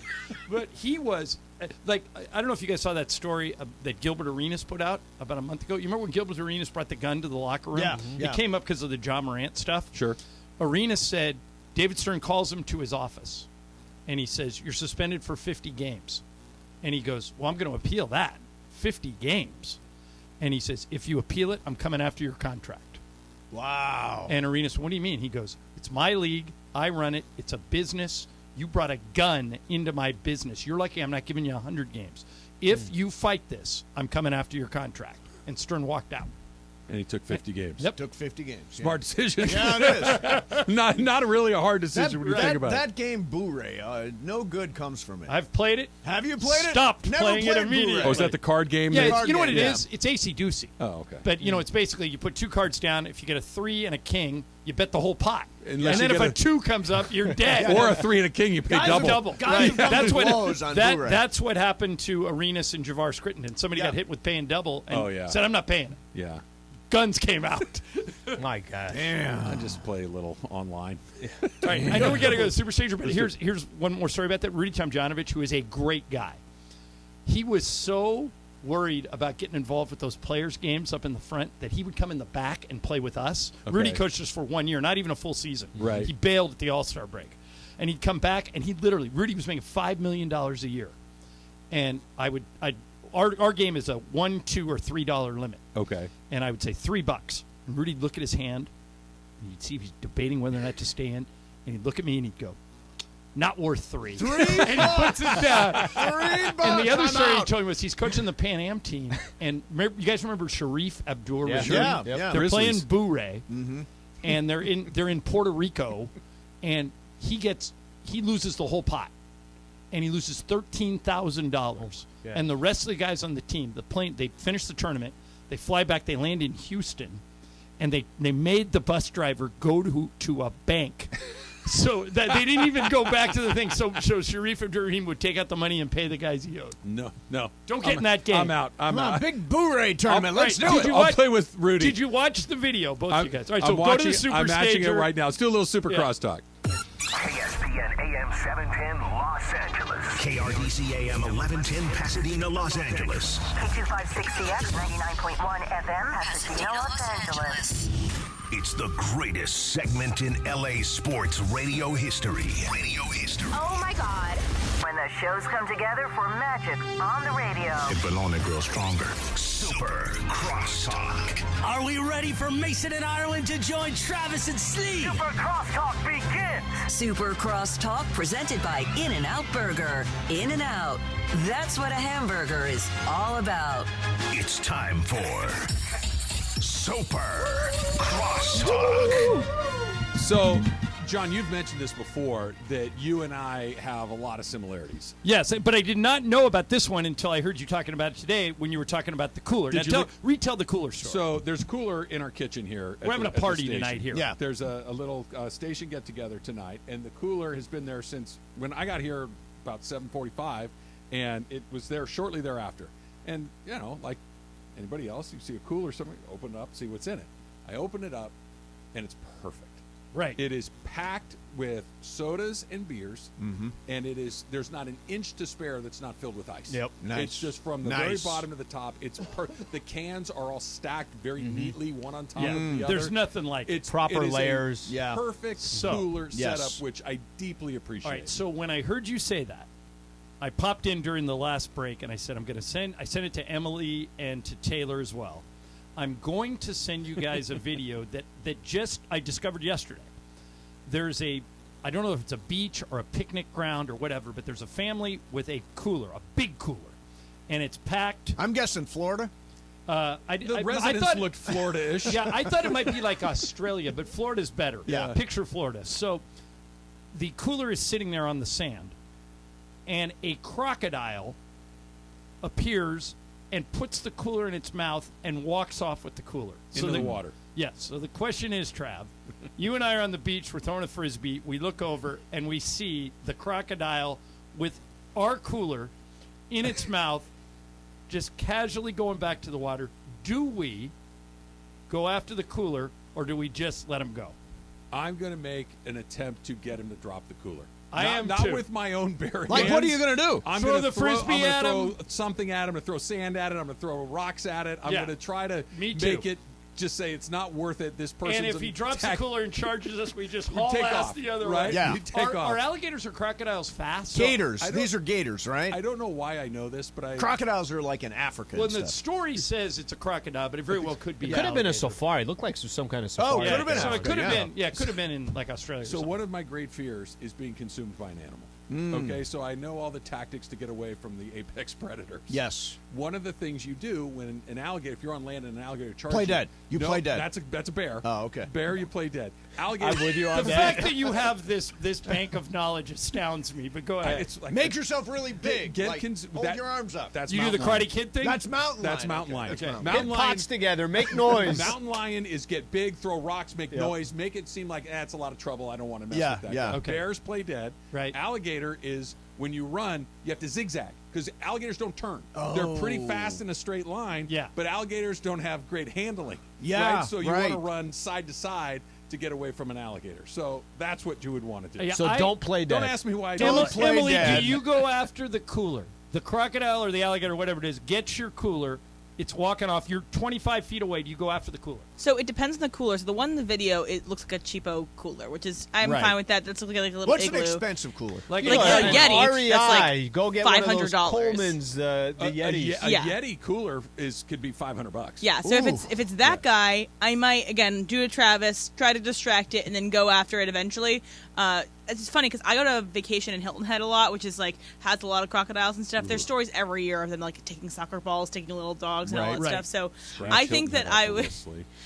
Yeah, it's a lot, but I think I would go after the cooler. Taylor, go after it or let it go. I'm just gonna let it go. You know, you can't replace limbs. Possessions are a lot easier true. than limbs. Yeah. You could buy another 12-pack of Coors Light. You Yeah, can't replace your I don't leg. know. When I was growing up, we didn't have a fancy cooler. We had one of them styrofoam things. You get know, at the the grocery styrofoam store. cooler You know that you those- get at the grocery store? You know, try and find one of those at a grocery Oh, store. they don't today. exist there now? anymore? It's I had to go to 4 stores again when I was playing poker at somebody's house a couple months ago. I said I'm going to bring a cooler of beer, and I couldn't find a Liquor store. cheapos. Oh, that's where you get them. Liquor store? Yeah. Liquor store has them. The grocery store, sometimes they have them up top. high. Yeah, Yes, they have yes. them up top, so sometimes you don't see them. But Yeah, I'm not chasing. I'm Slee, not are you chasing going after after a the cooler? No, it's gone. I It's mean, gone. I honestly can't even believe this is a debate. I mean, is anybody gone. really going after a? I am. You're not A going to gator? throw something at the gator to see if it'll just drop it Football. and go back in the water? Throw a football at If his I had a head. then you lose the football. Yeah, but Maybe not. I don't care about the football. I care about the cooler. Yeah. I If mean, it's a I- $500 cooler stocked with like really good stuff. Yeah, I've never been emotionally attached to a cooler. Okay. It's just a cooler. How many coolers do you have? Oh gosh, Exactly. probably 6. Yeah. Not a one. Let me paint this scenario None. for you guys. None. I don't have a cooler. I'm going to switch Don't need it. one. None. No coolers. Well, and if you need one, Oh, you my can just go days. get one. yeah. Yeah, but a good one is not just go pick it up. You got to get the right one. You need the Arctic or the Yeti or Hang on a something second. like that. Everything Everywhere All at Once wants to make a comment. I'm just saying. So this is a situation here, and if you go after the cooler. So my dad and my mom were dating, and he intended to propose with a ring inside of a cooler. So he's like, "Oh, go get me the beer," and she pulls it out. There's the ring. So in that scenario, Then get you the go crocodile. after the cooler. Yeah. Yeah, right. Oh, that's a very romantic way to do it. Oh, but is it? Like, no, go it's get not. me a I beer was out of just- the I cooler. was trying to be nice. Go get me a beer. I know it's their love story. It's not mine. But Hey, that's honey, the get me a thing. beer. So Oh! you have some people over to watch the game. Where are you putting the beers? In the fridge. That's not cold enough. It is fine. No, it's that's- fine. That's not working. Well, Mace, Like when you when you threw have his your party, big parties, where do you keep the cold drinks? you hired people. I don't know the people, the caterers, bartenders they who brought bring it everything. to it. Yeah, the caterers and Right. the bartenders. Yeah, Okay. not worried about that. So you have multiple sizes. There's some with wheels, some without, Yeah. some with handles. Oh, some my without. God. Yeah. You have the backpack one. Yeah, that's the Laker freebie at the Laker golf tournament. Yeah, I got that one. Yeah, those are all. I just a lot of coolers. different world for me. I don't know the cooler. I think world. you got to have. Are you a beer person? I'm not a beer person. That's part of it. Yeah, unless they ask me to endorse a beer, and then I'm a beer person. Right? If Coors comes to me and says we want Mason, I'm like, I love Coors, man. Bring it on. Did you guys get as into the WBC as I did? Oh God, it was so exciting. Texting. It was amazing. All right, so exciting. Here's something that I haven't heard anybody bring up today. It would appear to me. All right, so it's basically a 1-game playoff. Yeah. Mm-hmm. Ninth inning starts, and who is it? McNeil. Jeff McNeil gets a walk. Gets on first base. Mookie comes. At that double point, play. At that point, you have to stay out of the double play at all costs. Anything. Yeah. Send the runner. Do anything, because think about it. Yeah. You would have a runner in scoring position for Mike Trout. Yeah. What it might do, though, is take the bat out of Trout's hands. But I'm not saying that's a bad thing. I don't think they would have done that. You think Shohei Ohtani would have maybe not put Trout on a maybe not, but it be the most disappointing moment and in it history. would put the winning run on base, so you might not do it. Right. But I said to Susan, we're watching the game, I'm like, are they going to ask Mookie to bunt? Because look, Mookie's one of the 5 best hitters in baseball. Yeah. Probably hasn't had to lay down a sacrifice bunt in By the way, years. you don't anticipate a double play for Mookie Betts. They brought in the fastest guy on the team to Witt. pinch run. Mm-hmm. You at least have to try and steal, I thought don't the same you? thing. I wouldn't have minded a right-handed pitcher. I mean, and Ohtani's not particularly quick to the plate. Right. You can run against him. you a little can't bit. do what they did. You're not wrong. Mookie You're not such a good pitch. I was though. going to say He you're threw not him wrong on such a any of good that. pitch. But Trev, Mookie hit. How many times is Mookie going to hit into a double play in Very that rarely. situation? Like, you're also taking your chance, saying this is one of the best hitters in baseball. I got the Trout flip coming of it, up and next. John, I think I would have bunted, but the flip of it is I'm going to give Mookie Betts, Mike Trout, Paul Goldschmidt a chance to split a gap. Yeah. As opposed to giving away an out, and now I got 2 guys with a chance to Okay, split but a gap. let's say or get a base hit. Okay, so let's say Yeah. I agree with you. My counter would be, okay, let's send Witt. Steal him. Yeah, and Or a that hit way and we run, you're keep him saying? out of the double play. The only way it's a double play then is if Mookie gets a line drive and we double him up, but that Right. hardly ever That's bad happens. Yeah, I would have sent Witt. You have to stay out of the double play there. Yeah, it was. They manage these games so weird. Well, that guy had and Mark DeRosa had yeah. never managed before. No, but I don't think it was inexperience that made Right. it. Was the format is kind of weird. The Yeah. pitching thing is kind of weird. Where hey, if we tell you you're going to throw 30 pitches, you're going to throw 30 pitches, Yeah. whether you strike out Yeah, 5 I mean, that's guys. hard. It's just- Daniel it's a- Bard needs a full inning of work, and he's Setting throwing up for- BP. It was a weird deal, but what I don't know if there's another scenario where Team USA strikes out to lose the game in the championship, and you're like, yeah, that was awesome. Yeah. And that's what it was, at least for Al and I. Oh, Like, my God. Watching Ohtani So do that great. thing, there was no, we blew it. That was awesome baseball. Yeah, that was the game. That's what people are paying to see. And I tell you, I walked away from it thinking, damn, I'm ready for baseball season. Like, it really got me ramped up for baseball. The crazy thing is, you're not going to get a game with that sort of energy for 6 Till months. October. Yeah. That's true. You're not going to get that level of should they bunt him? Do you Right, move him? Do right. you do like all of those little decisions that happen in the playoffs that are magnified times 1,000? When they're playing the Reds in August, it's Yeah, not right. quite It's the same not the thing. same thing. You're right. It's Playing not the same Reds thing. ever.